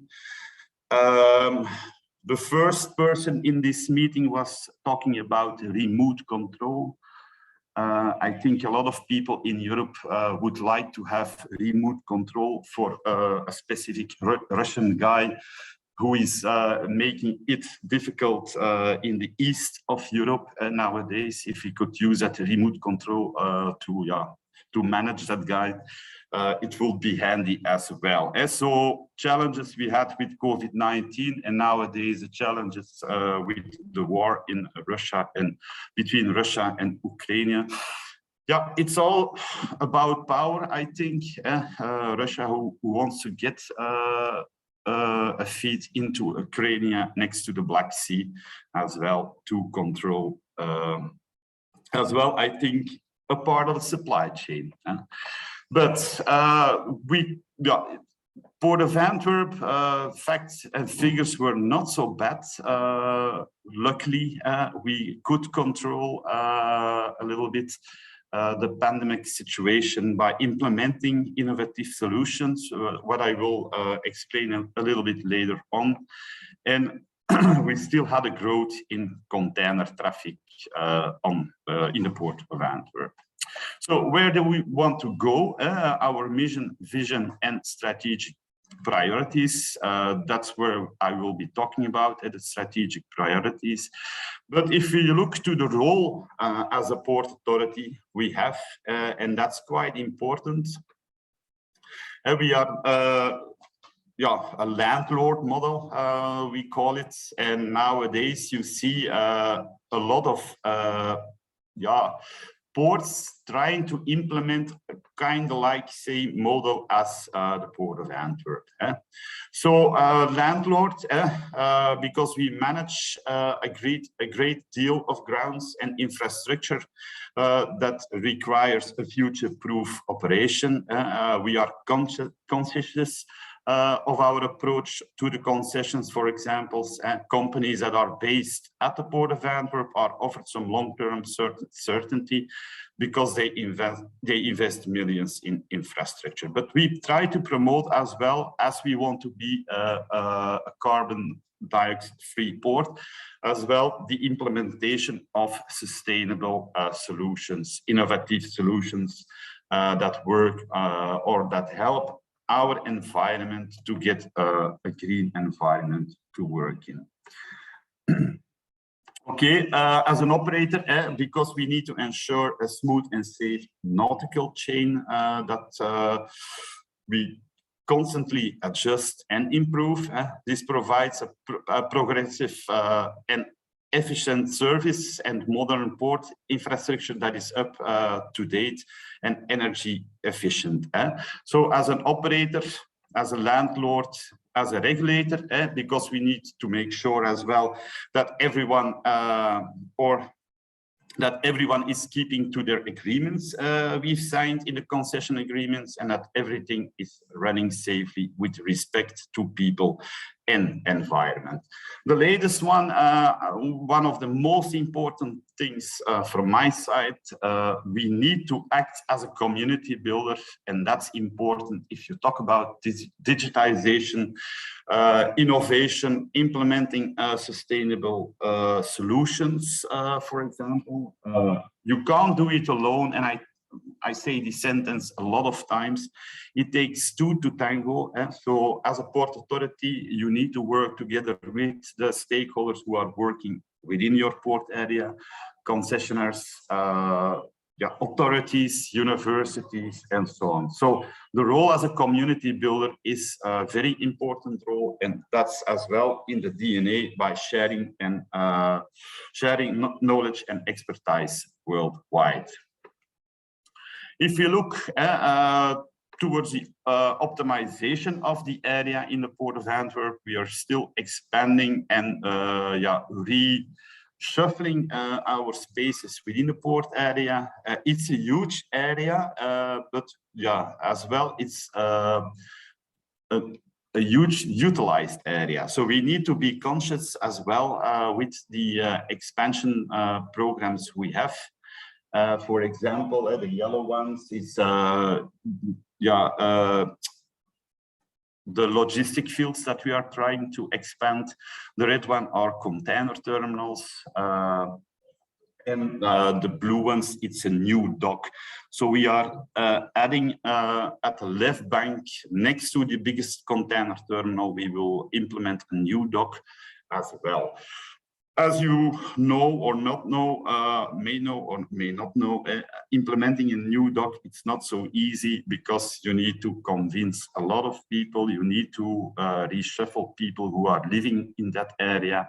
You need to take care with the natural impact of a new dock and so on. So it was a quite long story. So the license to operate that we have, working daily on an efficient, safe, and sustainable operations within our port.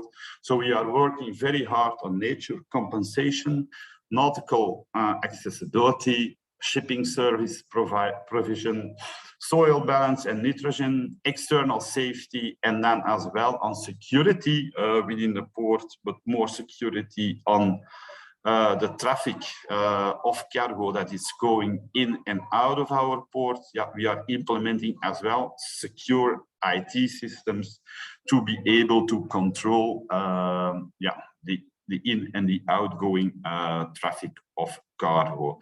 I don't have to say it. I don't have to say it. I think everybody knows it. We have a little bit problems as well in Port of Antwerp, as well in Port of Rotterdam, Port of Hamburg, for example, with people with bad intentions who are smuggling white powder from the South of America into Europe. And that's why we need to work on secured, innovative solutions as well.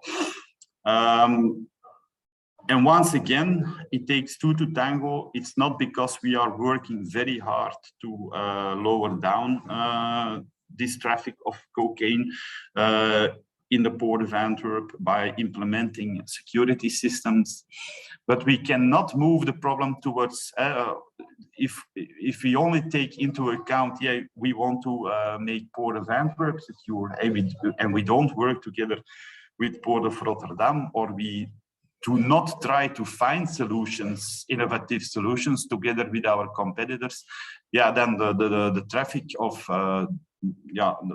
cocaine and drugs will move up to another place. So we need to help each other on that. And that's why we work on this matter, for example, very closely, even with our competitors, like Port of Rotterdam and Port of Hamburg. Okay, so targeted transition, important, one way to a climate neutral port by 2050, a digital network of integrated port systems and improving accessibility of the port are one of the major points where we will work on hardly. Climate neutral port, for example, a sustainable energy, hydrogen import coalition, and the production of hydrogen with green energy in countries where there is not so much solar and wind energy can be generated. Import via ship or pipeline, and we want to make Port of Antwerp, Zeebrugge as an energy hub for the community. North Heat Grid, for example, residual heat is captured and reused by the port and the city. That's a project we've worked on. We have the largest onshore wind farm in Belgium. Solar energy is one of our implementations we did. Power to methanol, we are in a test project nowadays, and Excluse is the reuse of that residual heat by the industry. Okay, here an example of our open access hydrogen pipeline network within the Port of Antwerp. Storage and reuse of carbon dioxide with our partners. So BASF, Port of Antwerp, Borealis, ExxonMobil, Ineos, for example, are working together to find sustainable and innovative solutions on carbon dioxide reuse. Because as I said, we can't do it alone. We need to work with our partners within the community to find out the best solutions that we can apply within the port environment. How are we doing this? With our community, with universities, we are now implementing on the old Opel site, so the old General Motors site within the Port of Antwerp, the Next Gen district is called. It's a playing ground or a testing ground, you can say, 100% intended for circular chemistry. So contracts are signed right now, so it's the project was started up 1 or 2 years ago. The concession contracts are started now and signed already. So some players are already up and running and building their offices and the storage halls and so on. To be able to do their industry, but the most important thing is that it will be a playground where innovative companies, together with the community, together with universities, can work on solutions in circular chemistry. We want to be a climate neutral port. If you look to the first multi-fuel bunkering station that we opened with alternative fuels within 2025. So the bunkering station is already there and we are working on it. So we will provide LNG, methanol, hydrogen, and electrical energy as well. Shore power for seagoing vessels, 70% emissions take place at the quayside. So we are now implementing on the new terminals and the terminals of PZ, for example. We are helping them and working together to be able to offer shore power at the quayside as well. And then a dedicated LNG flex fueler for bunkering at Port of Antwerp, implemented it in March 2021.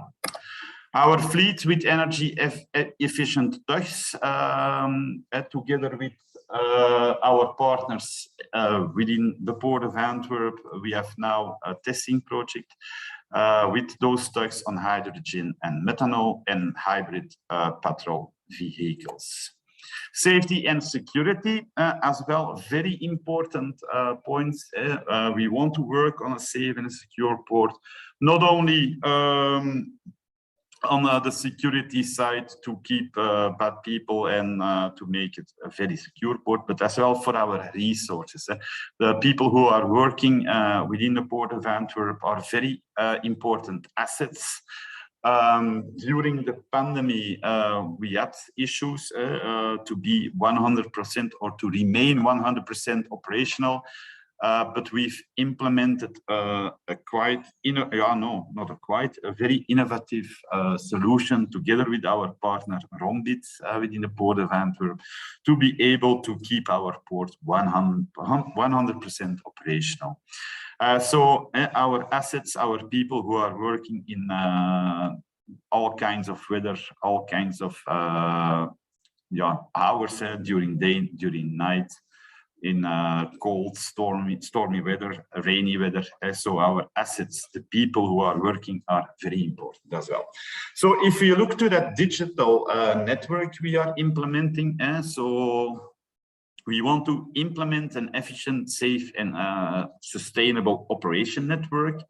So we are we are working hard and investing a lot on new innovative solutions like digital twins, implementing sensors to capture relevant data that we can use within our AI. That we can use in applications to simulate and to control the environment.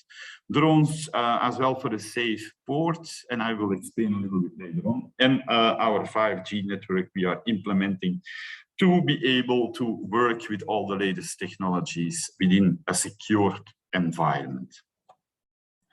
If you see, the virtual or the visualization that we can do. So we have a system called Apica. Apica will gather all the information from sensors, from intelligent points, from CCTV cameras, and so on over the whole Port of Antwerp. With that data, we are able to simulate our environment and to simulate, for example, issues. For example, if there is a lock door broken, what do we need to do with our barges, with our vessels? How can we move them from one lock door system to another lock door system? And what will be the impact on our operations as well? So we can we use the data from those intelligent sensors, cameras, capture everything together and visualize it as well.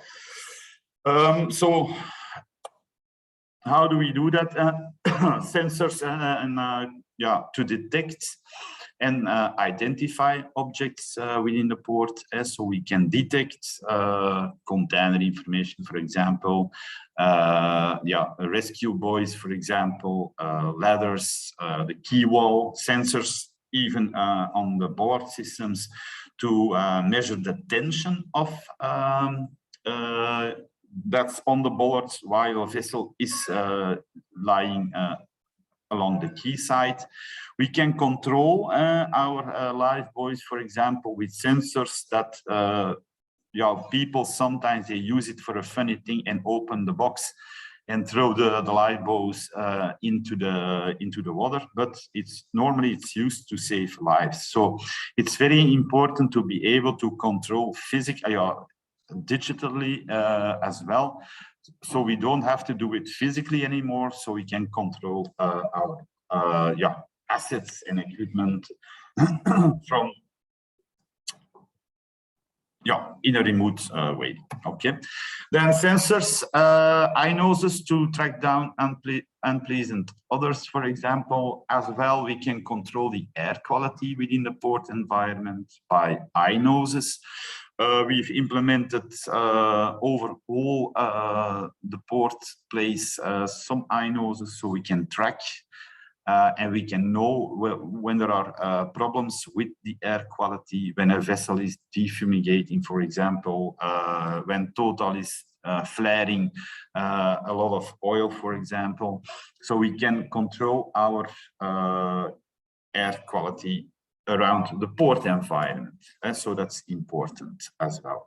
Autonomous vessels, we used to do the autonomous monitoring of sedimentation of our lock doors, of our dock systems, excuse me. And so to do to be able to control the sedimentation within our docks, we have implemented now an autonomous vessel who can measure and send the information on a digital way towards our control center.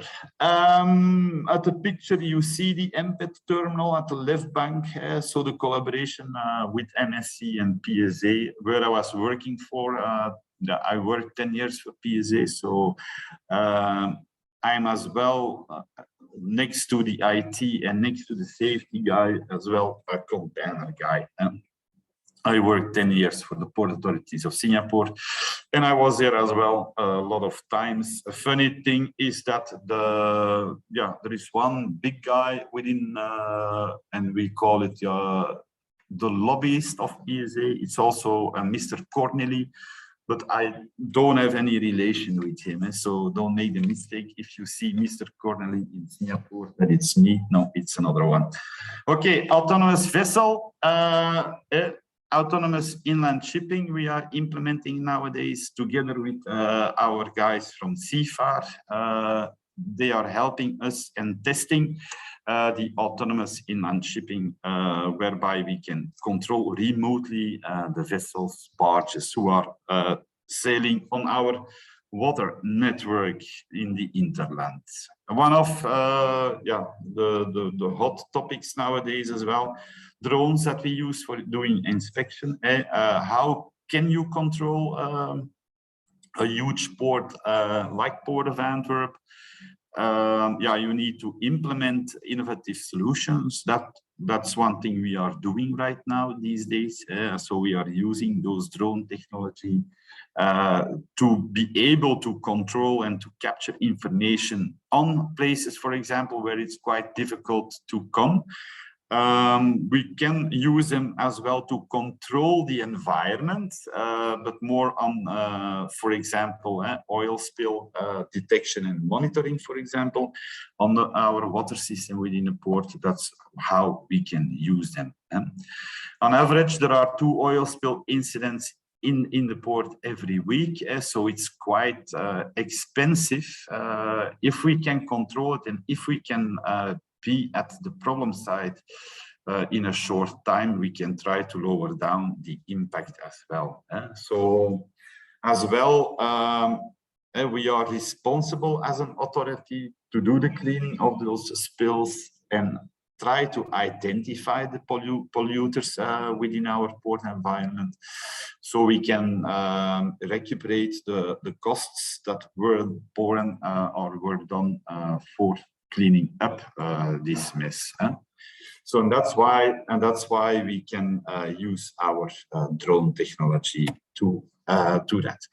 So if you look to the costs we have approximately each year, it's 1.2 million euros, so it's a lot of money, and we only can reimburse 40% of that. So we need to be able to control that as well.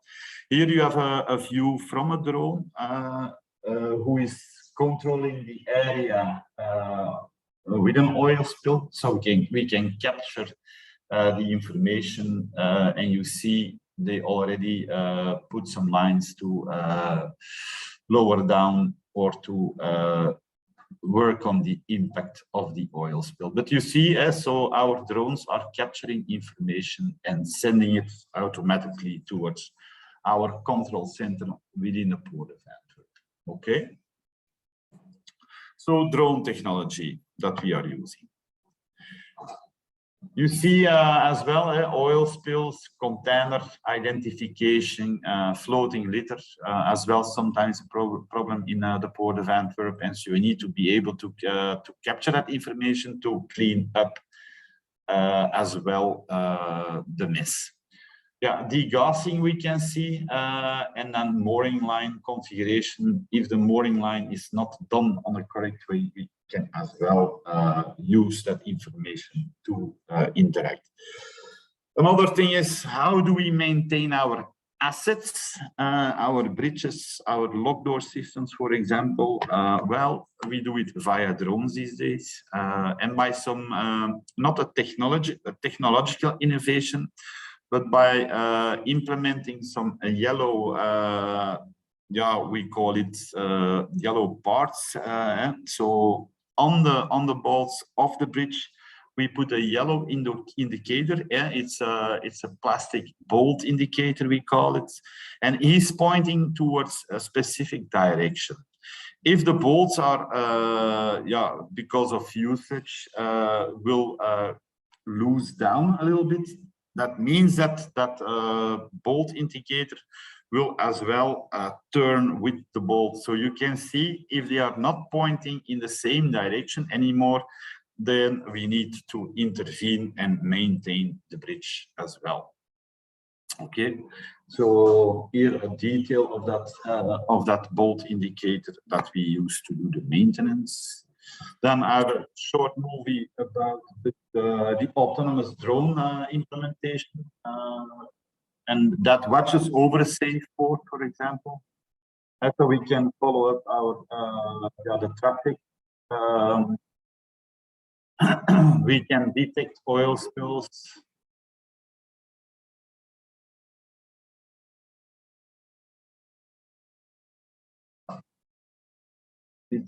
Perhaps you don't hear the sound, but you can read the subscription.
So this was a little movie of our drone technology that we are using, and then the implementation of our 5G network to have a secure, independent network to for all those innovative implementations of software.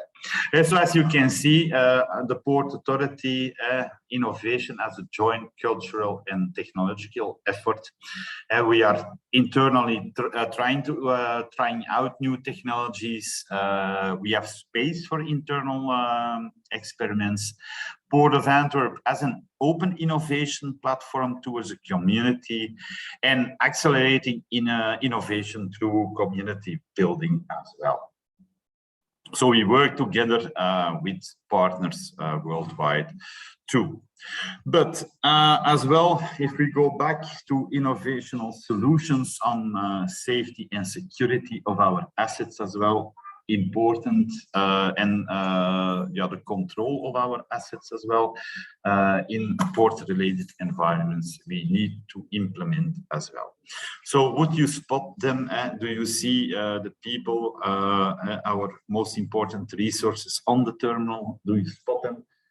You need to be you need to see well to spot those guys on the terminal. So together with Rombit, we implemented it as well based on the technology of geofencing.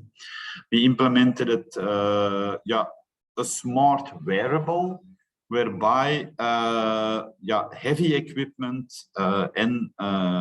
whereby we control the collision between heavy equipment and people. So as you see, the two guys at the left of the picture, the geofence says that the green area is a safe environment area to work in. But as the machine is coming closer, you see, or the guys are getting closer to the machine, it turns from green to red. And when entering the yellow and the red side, a signal will be given towards the wearable, and the guy will be notified that there can be a danger while working. So distance control, object notification as well. So increase situational awareness. As well, we can use that technology if something's happened with a guy or a girl or a resource, a human resource on the terminal, and he's not reacting for more than 2 or 3 minutes. As well, a message or an instruction will be sent to the control room, and you can take up contact with the guy and ask whether there is something. Of course, we need to take into account all the legislation and all the rules, because we are not intending to control people if they are working or not. So it's more on safety and security. That's why we are implementing that. And it had an advantage during the COVID pandemic. Because of the implementation of those smart devices, we work together with Rombit to as well implement distance control between our resources, our human resources, while doing their work. So the 1.5 meter distance that was needed during the COVID pandemic, we implemented it as well on the smart devices. So when people were working too closely as well, an alarm was triggered on the wearable, and people were aware that they were working too close together. If you look to innovation, it's not always digitalization and things so on. So we need to be smart as well. And so continuous improvement on safety and security. For example, we are now offering to the shipping lines as well sandbags instead of having lines with dangerous objects to protect our people. So on innovational side, sometimes with implementing quite simple things, you can as well achieve a very good result. So if you see, it's possible if you see a shipping who is berthed along the quayside, it's possible you will see those red bags of Port of Antwerp filled with sand. Okay. Other things, securities, as I already said, high safety and security risks because of the drugs, the drug smuggling. People can earn very quickly a lot of money nowadays with the extremely high diesel and oil prices. It's now going up 2.1 euro a liter in Europe, so it's quite high. Energy prices are getting up as well, so gas, electricity. So you can easily earn a lot of money by helping those bad guys smuggling drugs. So you need to protect your people against those guys. But as well, when I was working for PSA, I was working for the IT company and implementing terminal operating software worldwide. My latest project was GNPT Bagrat Mumbai Container Terminal, where I did the implementation of software, gave training as well. and Dammam, Saudi Global Ports as well. But that meant I needed to give support as well during day and night. So I had access to all those databases worldwide as well.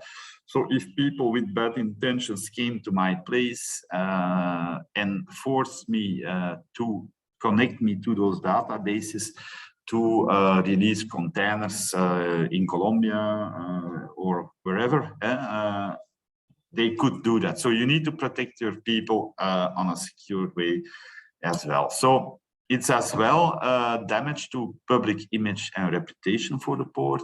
So you need to do it on a safe and secure way.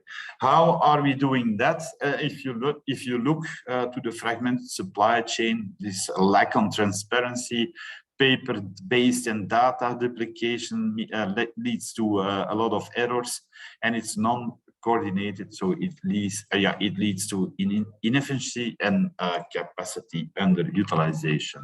If you look to a shipping of a container within the supply chain, it connects easily 50 people. And if you look, if you have two parties within the digital connection, for example, you have one connection. But if you go to 8 parties who are involved in the data exchange for a movement of a container, for example, you easily get up to 28 connections. 30 parties easily for 435 connections.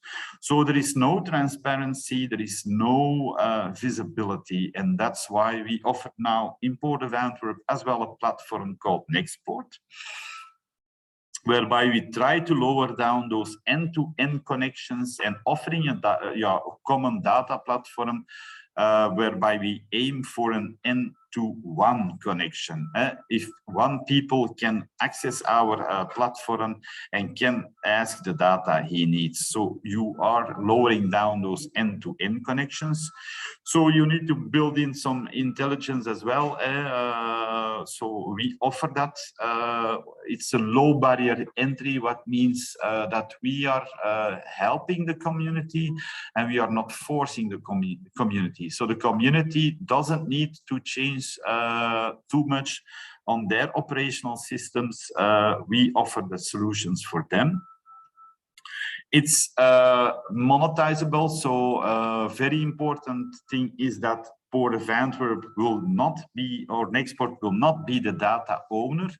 The customer, the operator remains data owner, and he can monetize that. For example, if you have a contract with a shipping line and an agent is asking 10 times the same information, at the 11th time you can ask money to get that information. Further on, import export of containers, quite busy in Port of Antwerp. As well, we need to control who is taking out the container out of the terminal, and that's why together with the help of PSA, the operational IT department of PSA, we implemented it and found out a solution nowadays built up on the backbone of Nexport, whereby we have the certified pickup project, whereby the truck driver at the end needs a specific PIN code, we call.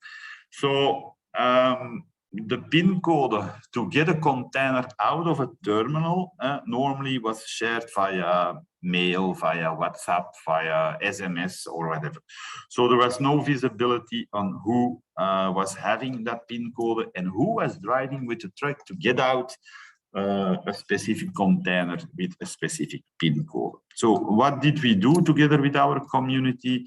Nowadays we have that certified pickup backbone, whereby forwarder, transport company, terminal and shipping agent can communicate together the PIN code, but it will be encrypted.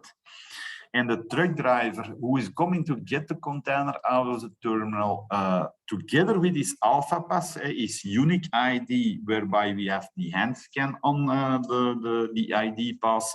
Together with that pass, he needs to come to the terminal, and just at the moment when the truck driver is entering the terminal, scanning his ID cards, our Alpha Pass card we call, together with some information that will generate the PIN code again and releases the container from the terminal. So we can now control, because of the relation between Alpha Pass with bio identification of the handprints, together with the decrypted code at that time of the PIN code, we know exactly who was getting the container out of our terminals.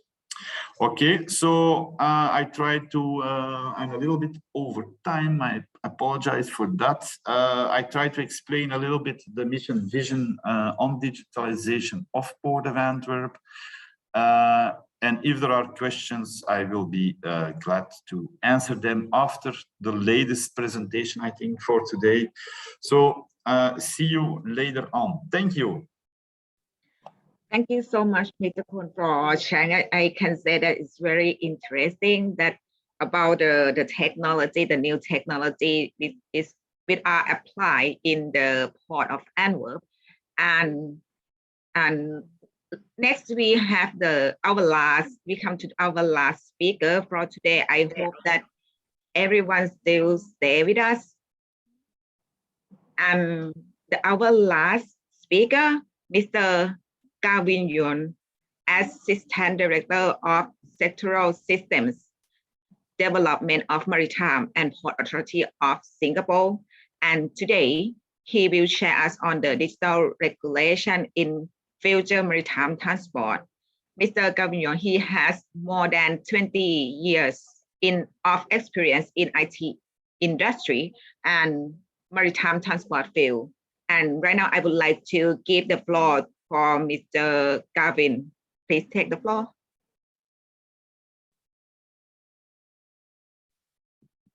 Okay, thank you. Hold on a minute. Let me share the slide.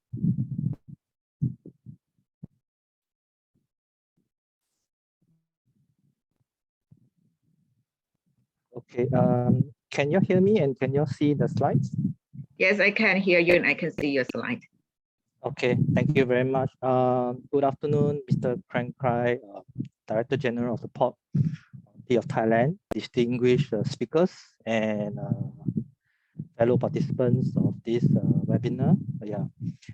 Thank you very much, Port Authority of Thailand, for inviting MPA to this webinar. I think it's our pleasure to be able to share with you what we have from Singapore's and MPA's Maritime Port Authorities of Singapore's perspective in terms of the digitalization initiatives that we have for Singapore.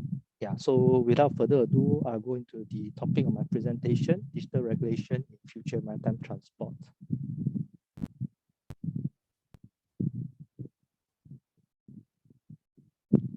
Okay, perhaps it's useful for us to look back at how technology has transformed the ports over the years, from the loading, unloading port to industrial ports and also to a smart port today. So we know that a lot of ports nowadays are transforming to become smart digital ports. We see that transformation of ports will continue to be propelled by three areas: digitalization, automation, connectivity, and more importantly, decarbonization for sustainable port development, infrastructure, and operations. The COVID-19 pandemic, to a certain extent, has also accelerated the need for ports to go digital because of the disruption to the physical connectivity, and is to ensure connectivity and supply chain resilience.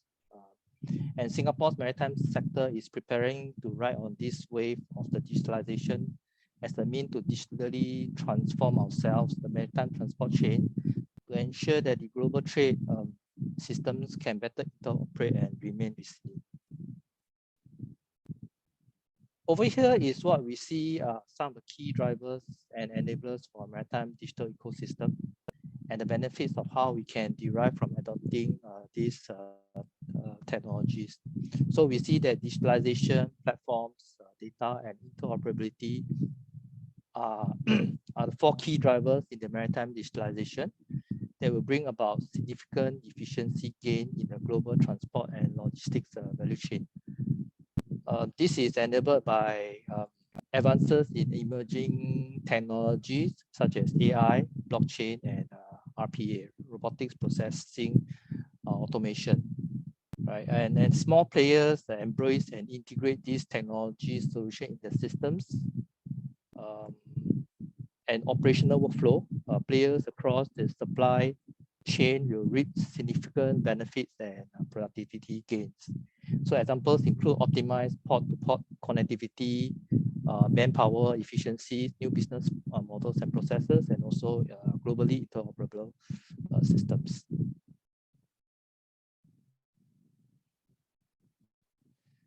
So as you know, we are building our next generation passport, which is going to be operational in another 5 years' time. So as we transit towards the next generation port to augment our physical connectivity with digital connectivity, we are also leveraging greatly on 4 key drivers which I have mentioned just now in our digital port to unlock the potential for greater efficiency. And this includes developing platforms to provide regulatory services, promoting data sharing and data economy, creating digitally fully digital workflows and global digital connectivity, and also supporting initiatives such as e-navigation, developing digital services, digital communication such as 5G, and also sense making in our port. Today, we are presented with an opportunity to make international port clearance more efficient for the global shipping industry, particularly for Singapore because we are more of a regulatory port.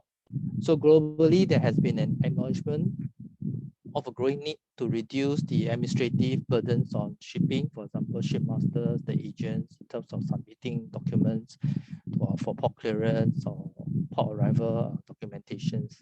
So the IMO facilitation community adopted the FAL .12/40 amendments to the annex to the FAL convention. This included new standards for public authorities to establish system for electronic exchange of information to assist ship and port clearance processes.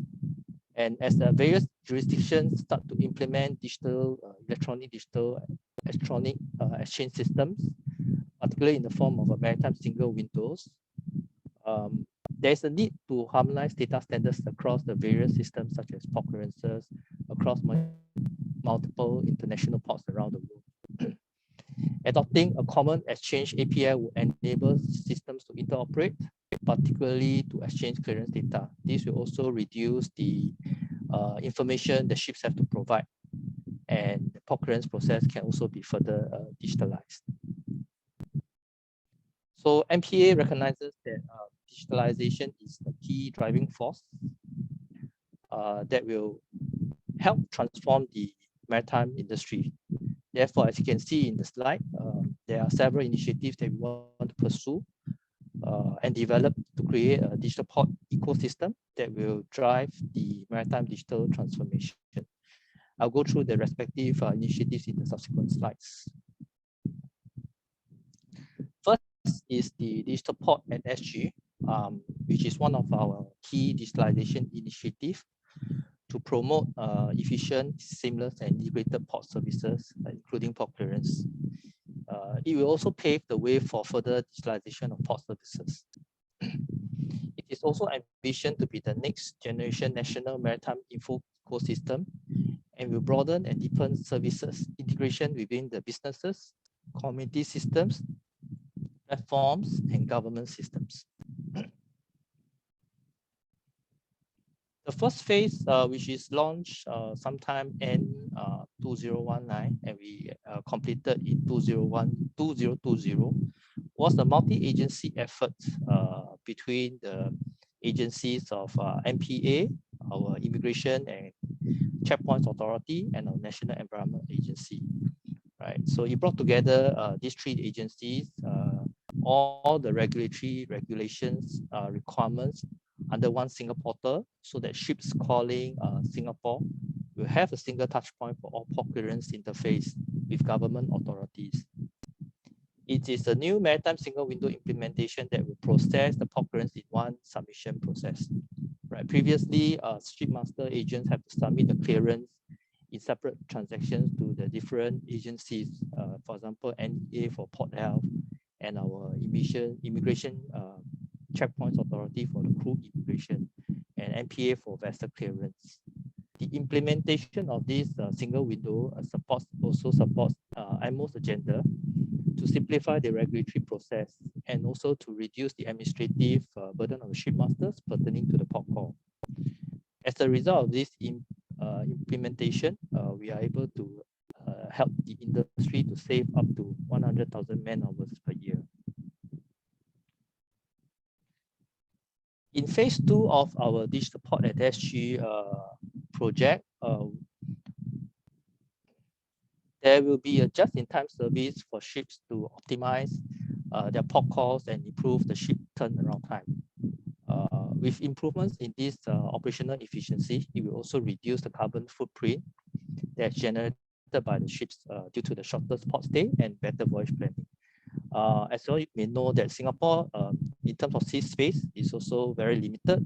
So in enabling the just-in-time services, we will allow the ship to come on time and leave on time so that we can optimize the sea space for other needs and also to support the future growth, right? And the port users will also benefit from savings of cost avoidance from these shorter port stays.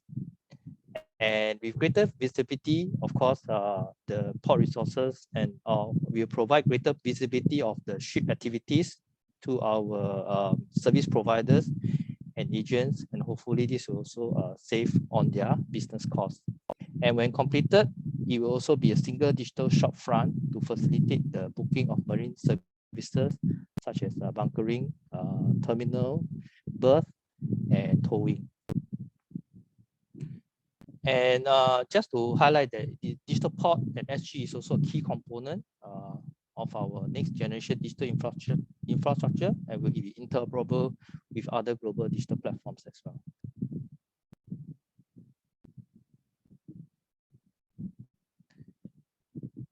This slide shows digital oceans.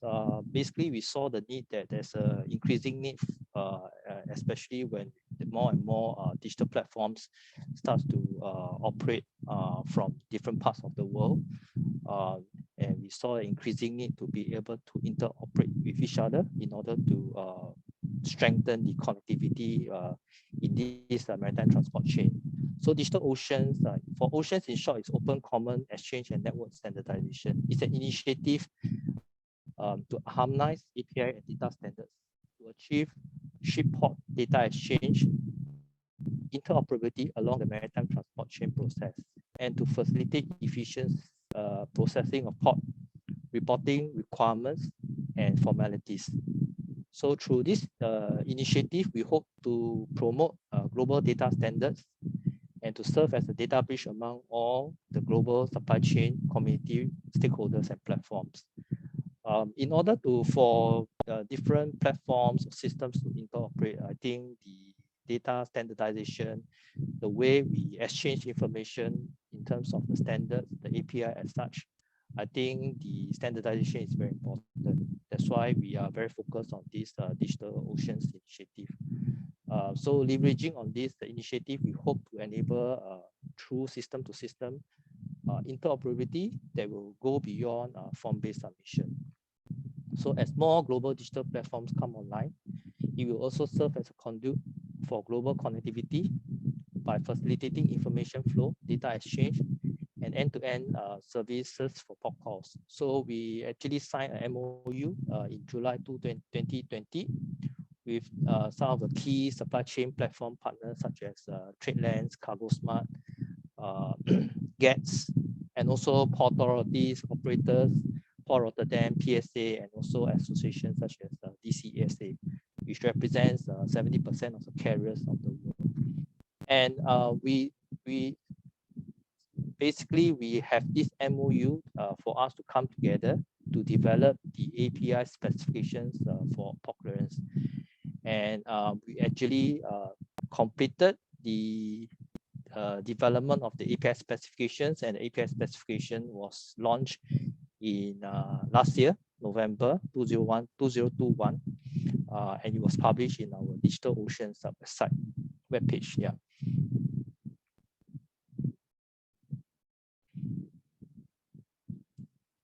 Next is our Singapore Maritime Data Hub, a data digital infrastructure that we have set up to support our digital port and all the initiatives that will facilitate the connectivity with other platforms and systems and port community systems. So the Singapore Maritime Data Hub is also a platform that we want to catalyze the innovation for maritime businesses through the exchange of data. It was set up in launched in April 2019, and the aim is at the point in time is to establish the data hub as a one-stop data repository for our Singapore maritime industry.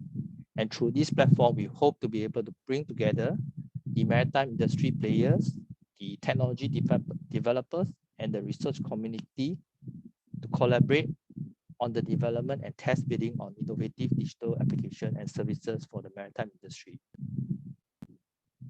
The idea is to really promote more open data sharing across the maritime industry. And we started by sharing a large amount of real-time historical port and shipping related data sets, such as the vessel position, a real-time vessel position of ships that's moving within the Port of Singapore, and also the vessel movements and some of the information related to ship particulars, the attributes of the ships. All these are the data sets that were shared on the Singapore Maritime Data Hub. And we also saw some very innovative commercial applications that are built by the local startups, as you can see right here on the bottom right of the screen. They are tapping on to the Data Hub data. Last but not least, the digital ship. We also have this digital ship initiative, where it's the ship shore harmonization and interoperability platform that will enable data exchanges between ship and shore-based systems through digitalizing the ship-shore communications, such as using the VDES and also a suite of e-navigation services. It will also benefit the entire maritime industry.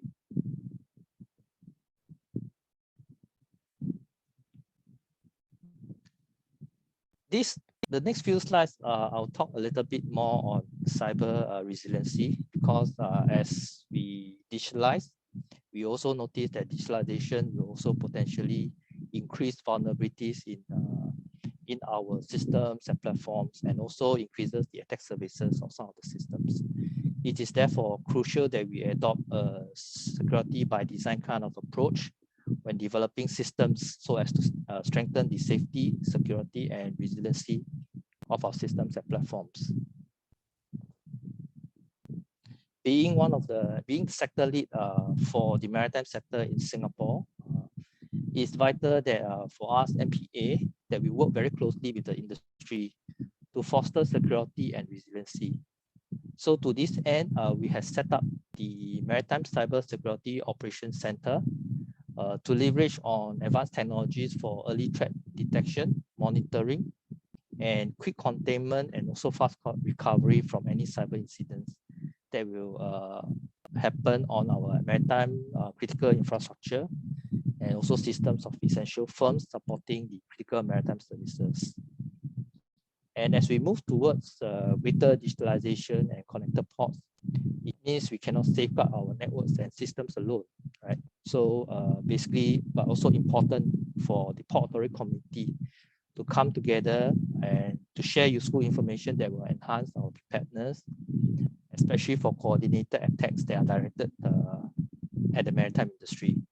Right? So in our view, information sharing is key to bridging information and time gaps, which will enhance incident response in the event of an attack. The Port Authority's CIO Cybersecurity Network, PACnet in short, is thus a community effort undertaken to build up the cyber resilience of the Port Authority community. There are common interests and areas that the port authorities can collaborate. For example, sharing of actionable information to raise our cyber security posture, sharing and exchange of cybersecurity best practices, explore tabletop exercise to raise our preparedness in the management of incident SOP, and also the information SOP for. And also to note that the information SOP sharing for PACnet, the sharing is voluntary and limited to traffic light protocol, green or white messages.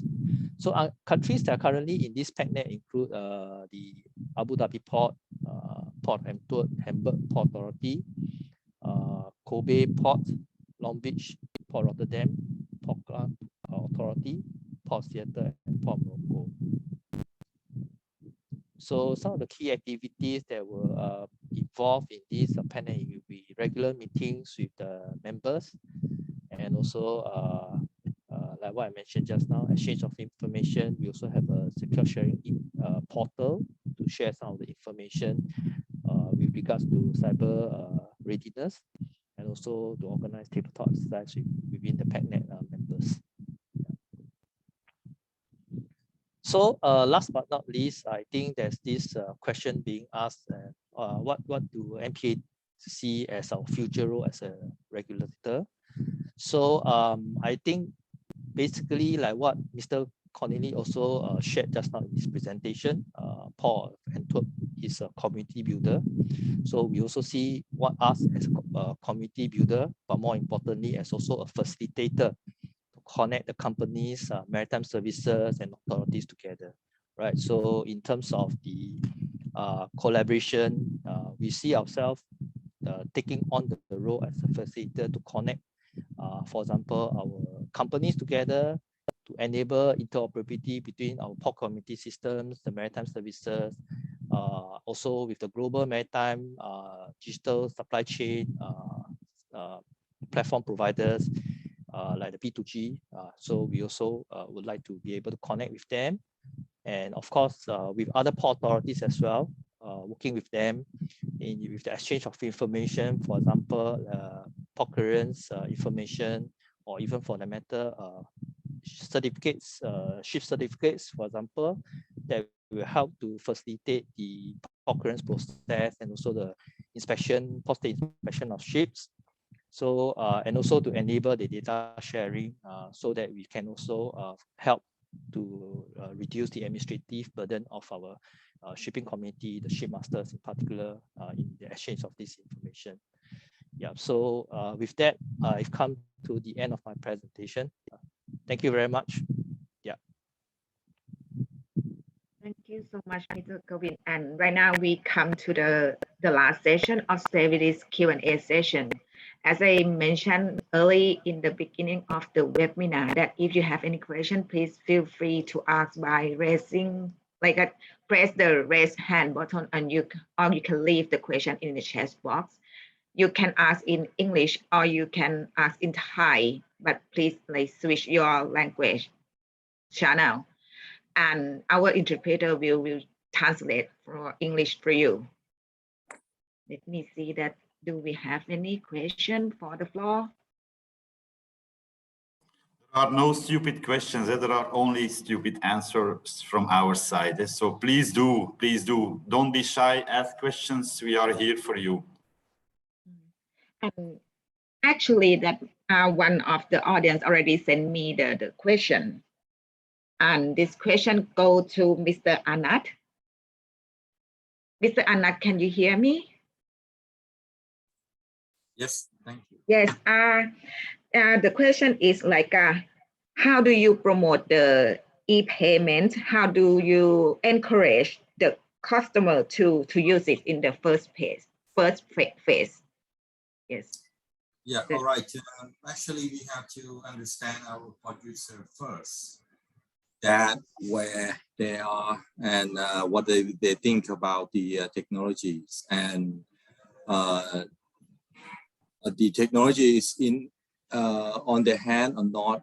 If they don't know exactly what do they can do, so this is our responsibility as well to let them know and study together with them. So we likely sharing information for them by using any channels that they could reach easier. And even though somehow we go around to meet the association of the port users, that could help us to promote how they approach to the technology and use our technology easily. Yeah, that's right. Sorry, I forgot to turn on my microphone. Thank you so much, Mr. Anat. And we have some other question. I think this question is go with Mr. Korini. Talk like he asked about how the port prepare for the autonomous ship. I think that already they have some research about the autonomous ship, but how in the port side, how do we get ready if that have the autonomous ship? Right, very nice question. As we do not have all the knowledge in-house, we work together with companies like CFAR, for example, who are more expertised in autonomous sailing. So as an authority, we are an open platform and we work together with the community to see how we can implement on a cost-effective way those innovations on autonomous vessel. But you have to know in the beginning, in the first stage of a project like this, we need to take care as well legal obstructions sometimes.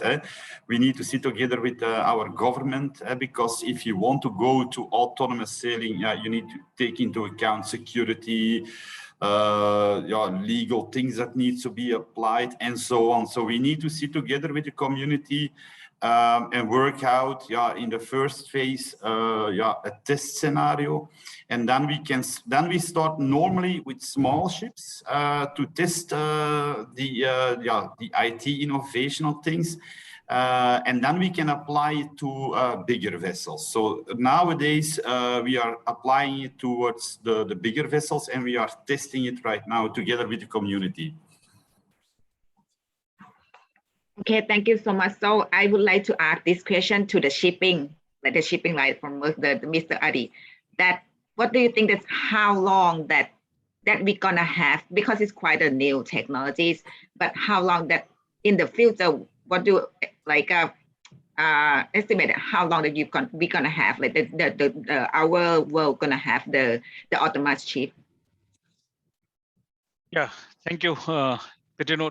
Yeah, there are a lot of research which is ongoing, but there should be a clear demarcation between the human and technology interface, because we cannot have fully autonomous cargo ships as if now, and there are so many safety incidents happening around the world. So we need human intervention at some point, and there should be a minimum safe manning criteria. You can automatize some aspect of the shipping industry, but to have autonomous ships, I think we still have to see like the pilot studies, how they're going. I know there are some barges or some small boats for the normal coastal areas where they are monitoring some kind of activity with these kind of boats in UK, but it is not used for transporting any cargo. So yes, I think we have to see which area we can touch, and maybe,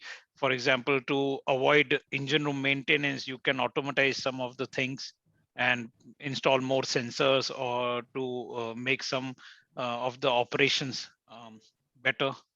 But I think it will be not in near future that we see autonomous ships. I mean, at least 5 years, but of course, after 5 years, I cannot say, because the technology is evolving very fast.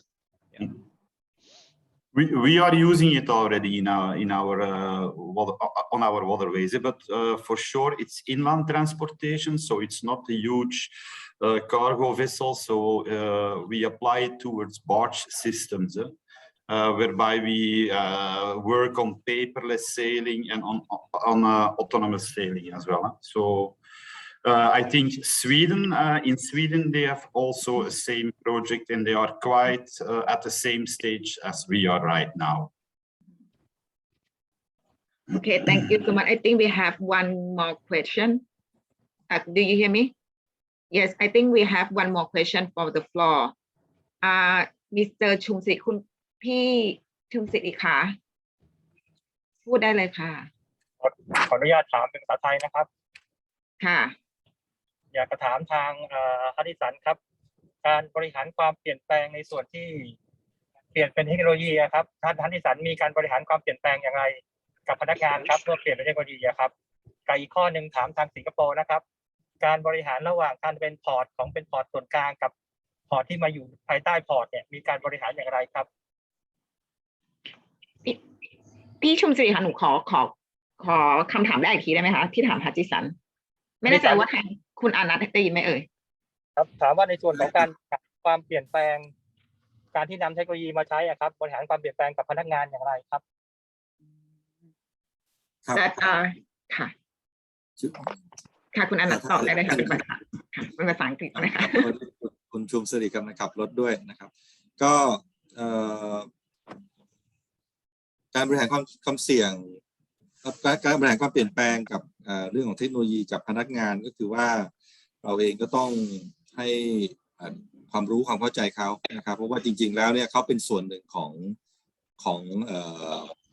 องการทำงานของเทคโนโลยีและของเขาเรียกว่าอะไรเป็น daily work นะครับนั้นสิ่งต่างๆเหล่านี้นะครับที่จะนำเข้ามาเนี่ยนะครับเขาเป็นหนึ่งใน stakeholder นะครับเป็นหนึ่งในผู้มีส่วนได้เสียในการที่จะร่วมให้เกิดความสำเร็จในการนำเทคโนโลยีมาใช้เพราะฉะนั้นเท่าที่ผ่านมาเนี่ยนะครับหลากหลายต่างๆเทคโนโลยีที่เรามาใช้ในบริษัทหรือในเทอร์มินอลของเราเนี่ยนะครับพนักงานทุกคนนะครับมีที่มีส่วนเกี่ยวข้องในเนื้องานนั้นๆเนี่ยนะครับมีส่วนที่เป็นผู้ผลักดันให้เกิดขึ้นนะครับนั้นเขาเรียนรู้ไปกับเรานะครับแล้วเขาก็เป็นส่วนที่พัฒนาให้โครงการต่างๆเนี่ยนะครับรุ่ล่วงด้วยนะครับแล้วก็เป็นสิ่งที่หลายๆโครงการที่เรานำมาพัฒนาเรื่องของเทคโนโลยีเนี่ยนะครับคืบหน้าด้วยนะครับด้วยฟีดแบ็กหรือสิ่งที่เขานำความรู้ความเข้าใจและผลที่ได้เนี่ยกลับคืนมาเข้าสู่โครงการครับ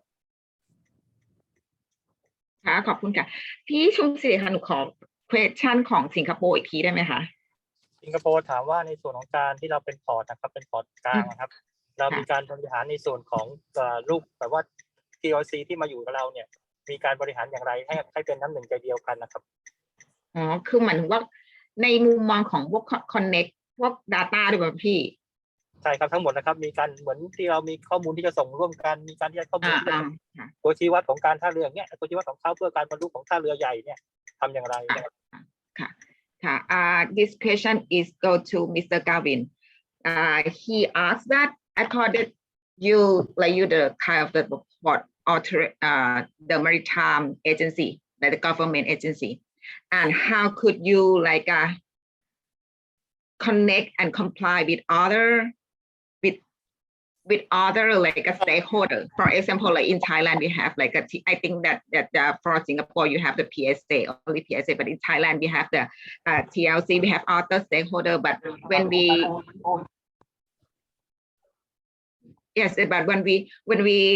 would like to apply something like apply some technologies that. But other stakeholder already have the other technology. For example, that how could encourage people to use the new technology, only one technology, like a big umbrella to cover all the stakeholders. Okay, I hope I can answer. I hope I understand the question and I can answer it correctly. So basically saying that how do MPA encourage, let's say, our maritime stakeholders stakeholders to leverage on maybe a specific technology to implement to probably make their operations or services more efficient. Am I right? Is that the question? Yes, that's right. Okay. So basically, I think from MPA's perspective, we do not sort of dictate any specific technology that the terminal or the, let's say we talk about terminal operators or MPA's licensees or service providers that need to leverage on. In fact, we encourage them to really explore and also research on all the technologies available that will make their businesses or even their services more efficient and to serve their customers better. So we do have funding that is being made available to them to encourage them to research and also to adopt new technologies where possible, so that it make the ecosystem in terms of the innovation, in terms of the efficiency and the technology solution that they use more vibrant, so that we don't limit ourselves to a certain technology. But of course, when we talk about exchanging of information, sharing of data, then that's where the data standardization and the harmonization becomes important, because by having a common understanding in terms of how we exchange data, in terms of the standardization, that will be the key to make, or rather to facilitate the interoperability of the various systems, right? Because if we talk different language and we don't standardize the data standards or harmonize on the data standards, then I think it will be very difficult for systems to talk with each other, and we won't be able to have this so-called digital connectivity. Yeah. So the one more thing that I can say, that the one more thing that you encourage the other, like the stakeholder to come, that you already support some funding for the. Yes, that's right. Okay, thank you so Correct. much. So I move on to the next question. I think the next question is go to, like, we have two questions for Mr. Aditya. The first question is, what do you think about the future of alternative fuel like methanol and hydrogen? Would it have opportunity to change the maritime fuel supply system in the near future? It become the global trend for zero carbon fuel. However, is this kind of the yeah, that's all. I think that's all the question. Yeah. And the question number two, can I go Yeah. to? Yeah, you can answer the one time. How much cost of the shipping might increase applying decarbonization measures?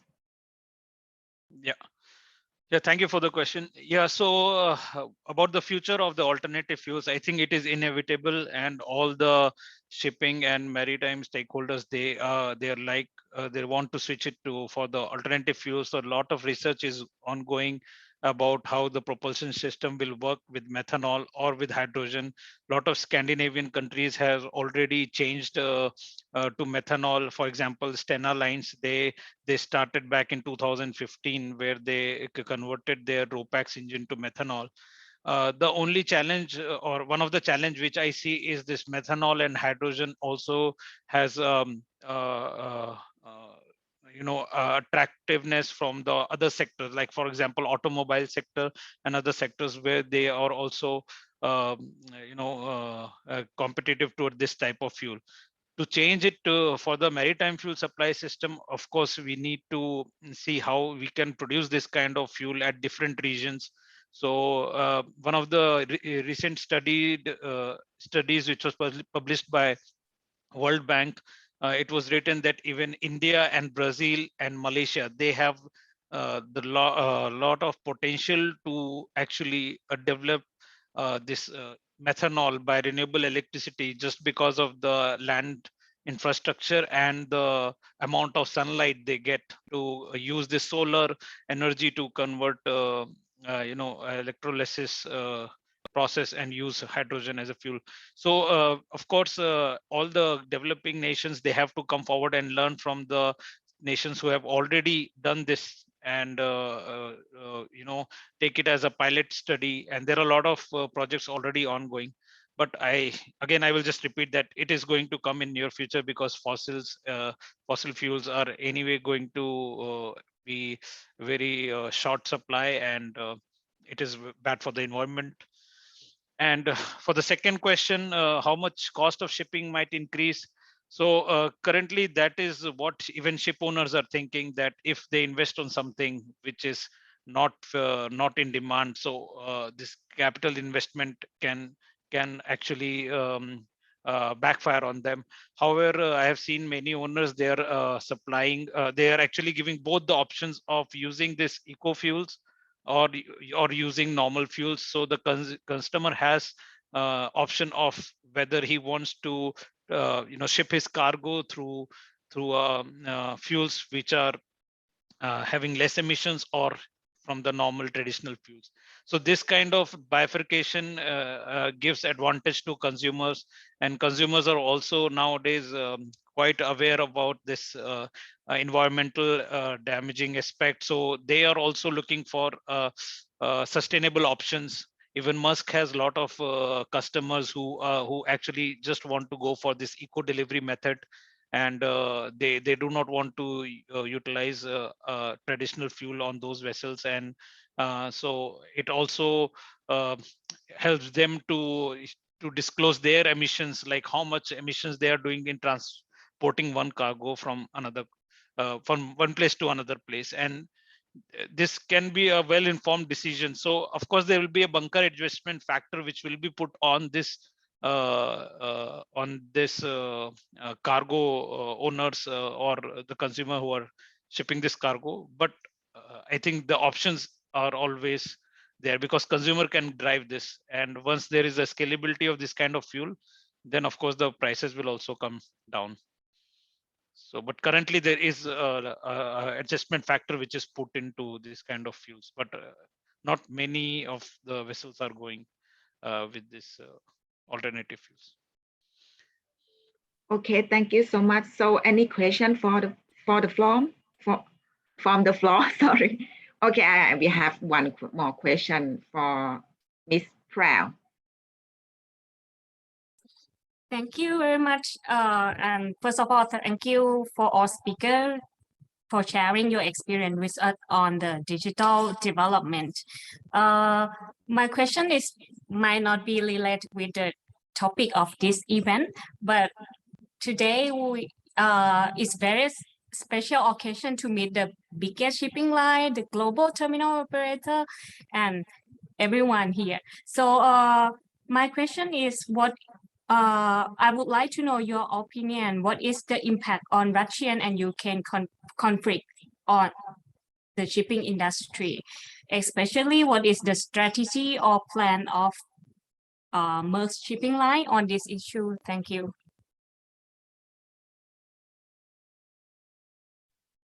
Yes, I think maybe the question will go to like two sides, like a port side and also the shipping line side. So firstly, may I invite Mr. Aditya to answer this question? Yeah, it is very difficult to answer currently, because this is something nobody expected and something which nobody favors for this one. And yeah, we have to, everybody is trying to take their stand and stop this war as soon as possible. One of the things is by cutting down a lot of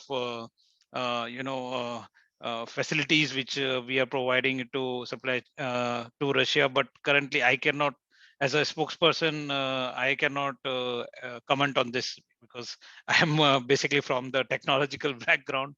So it has to be come from the official press release from Maersk. Yeah. Thank you so much, Mr. Aditya. And may I ask the same question to Mr. Korini? Do you have any comment on this one?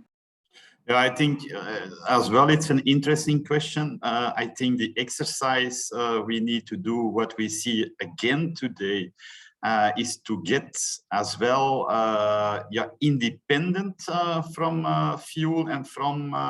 So I think we need to invest on on new technology and on new fueling methods.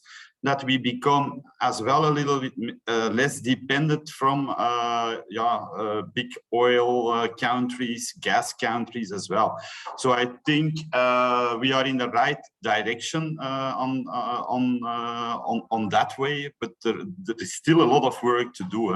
So by the implementation, testing, and so on. So we are focusing now very hard on hydrogen and other fuelings that are more eco-friendly, but as well on shore power, for example, and so on. And so there's still a lot of work to go, but I think we are going in the right direction.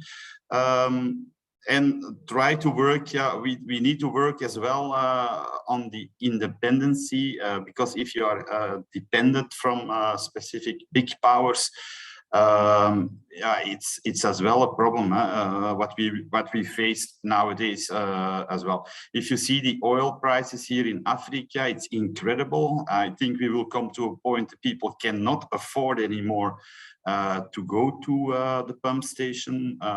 Today I saw a picture, 2.6 euro for 1 liter diesel. Come on, if I need to fill my car, it's approximately 150 euros. So it becomes hot on that matter, I think. So, but do I have a solution right now? No, unfortunately. Thank you so much. I think it's very clear, and I think everyone has got impact for this one because of the fluid is very necessary product for us to live. So I think that we can have only one more question. Have any question for the floor?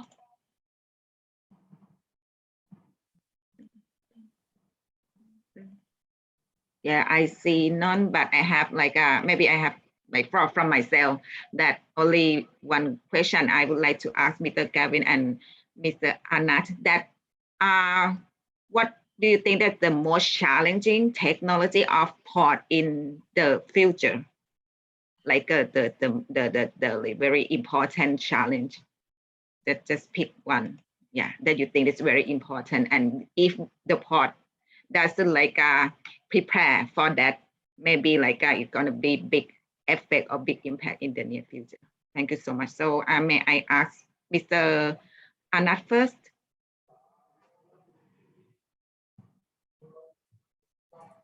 Thank you. I think the important thing that we have to think about the technology is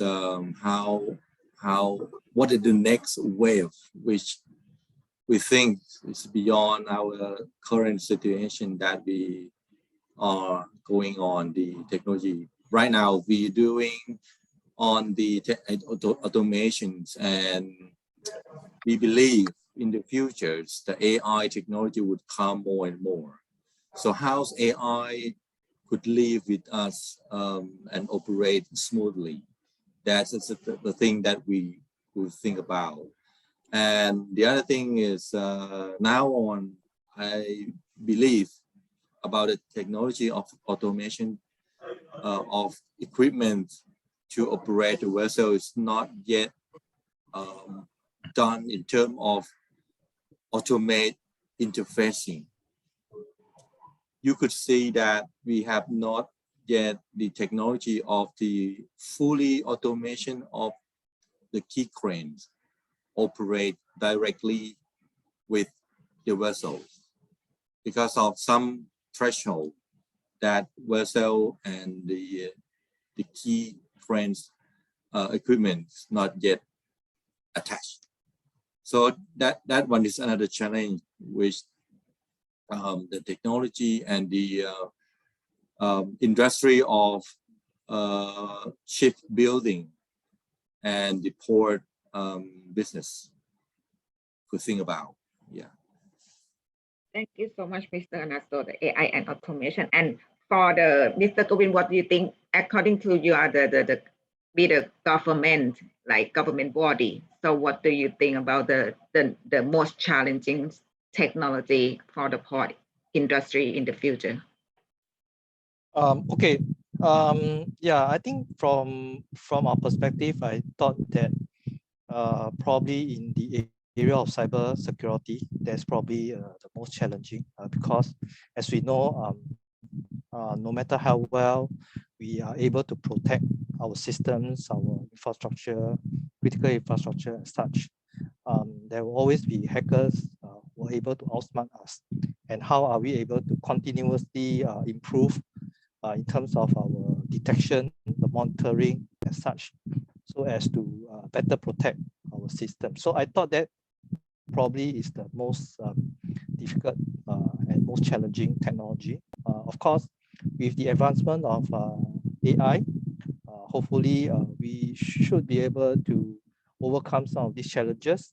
But of course, as I mentioned just now, there will always be, I would say, hackers out there that is ready to outsmart all our systems. That's why we have to continuously be on the guard to really to continuously improve ourselves and continue to guard ourselves against all these cyber attacks. Yeah, thank you. Thank you so much. So I think it's all the question we have. Mr. Aditya, please take the floor. Yeah, I have a question for Mr. Connolly because I saw that he showed in his presentation that this watch, which is monitoring the people there, and we have seen a lot of incidents happening on board where you know, some of the seafarers, they are lost at sea. So whether it's a in-house developed software or sensors you are installing, or is it you have liaised up with somebody to provide you this solution?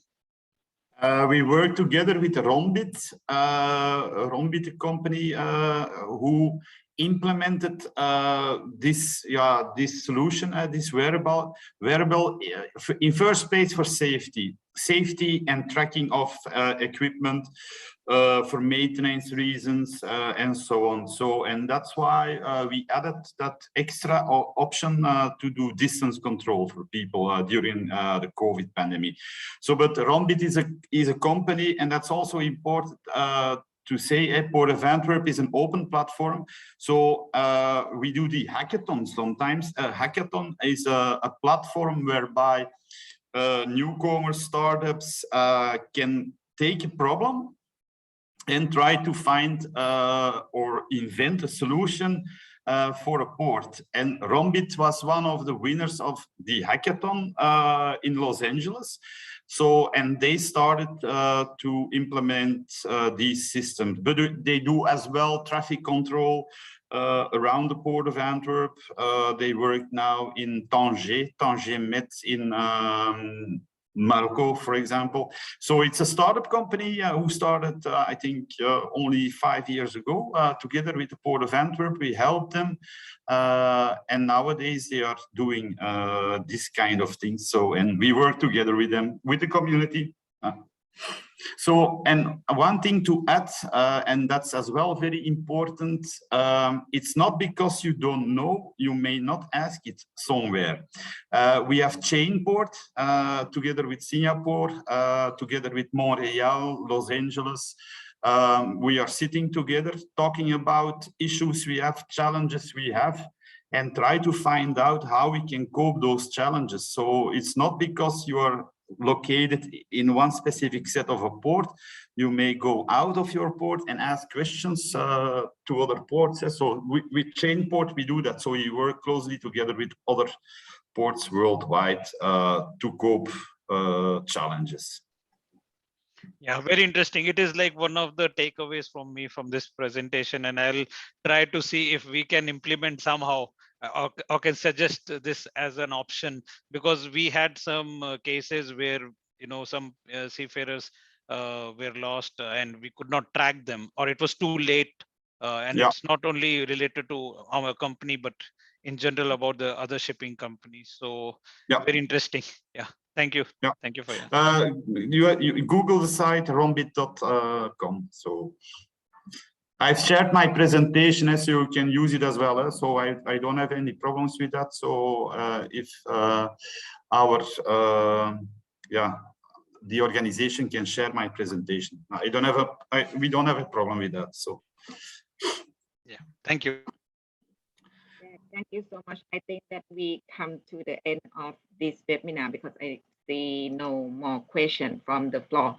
And I think today we have like gained the very like important and very benefit knowledge from our speaker.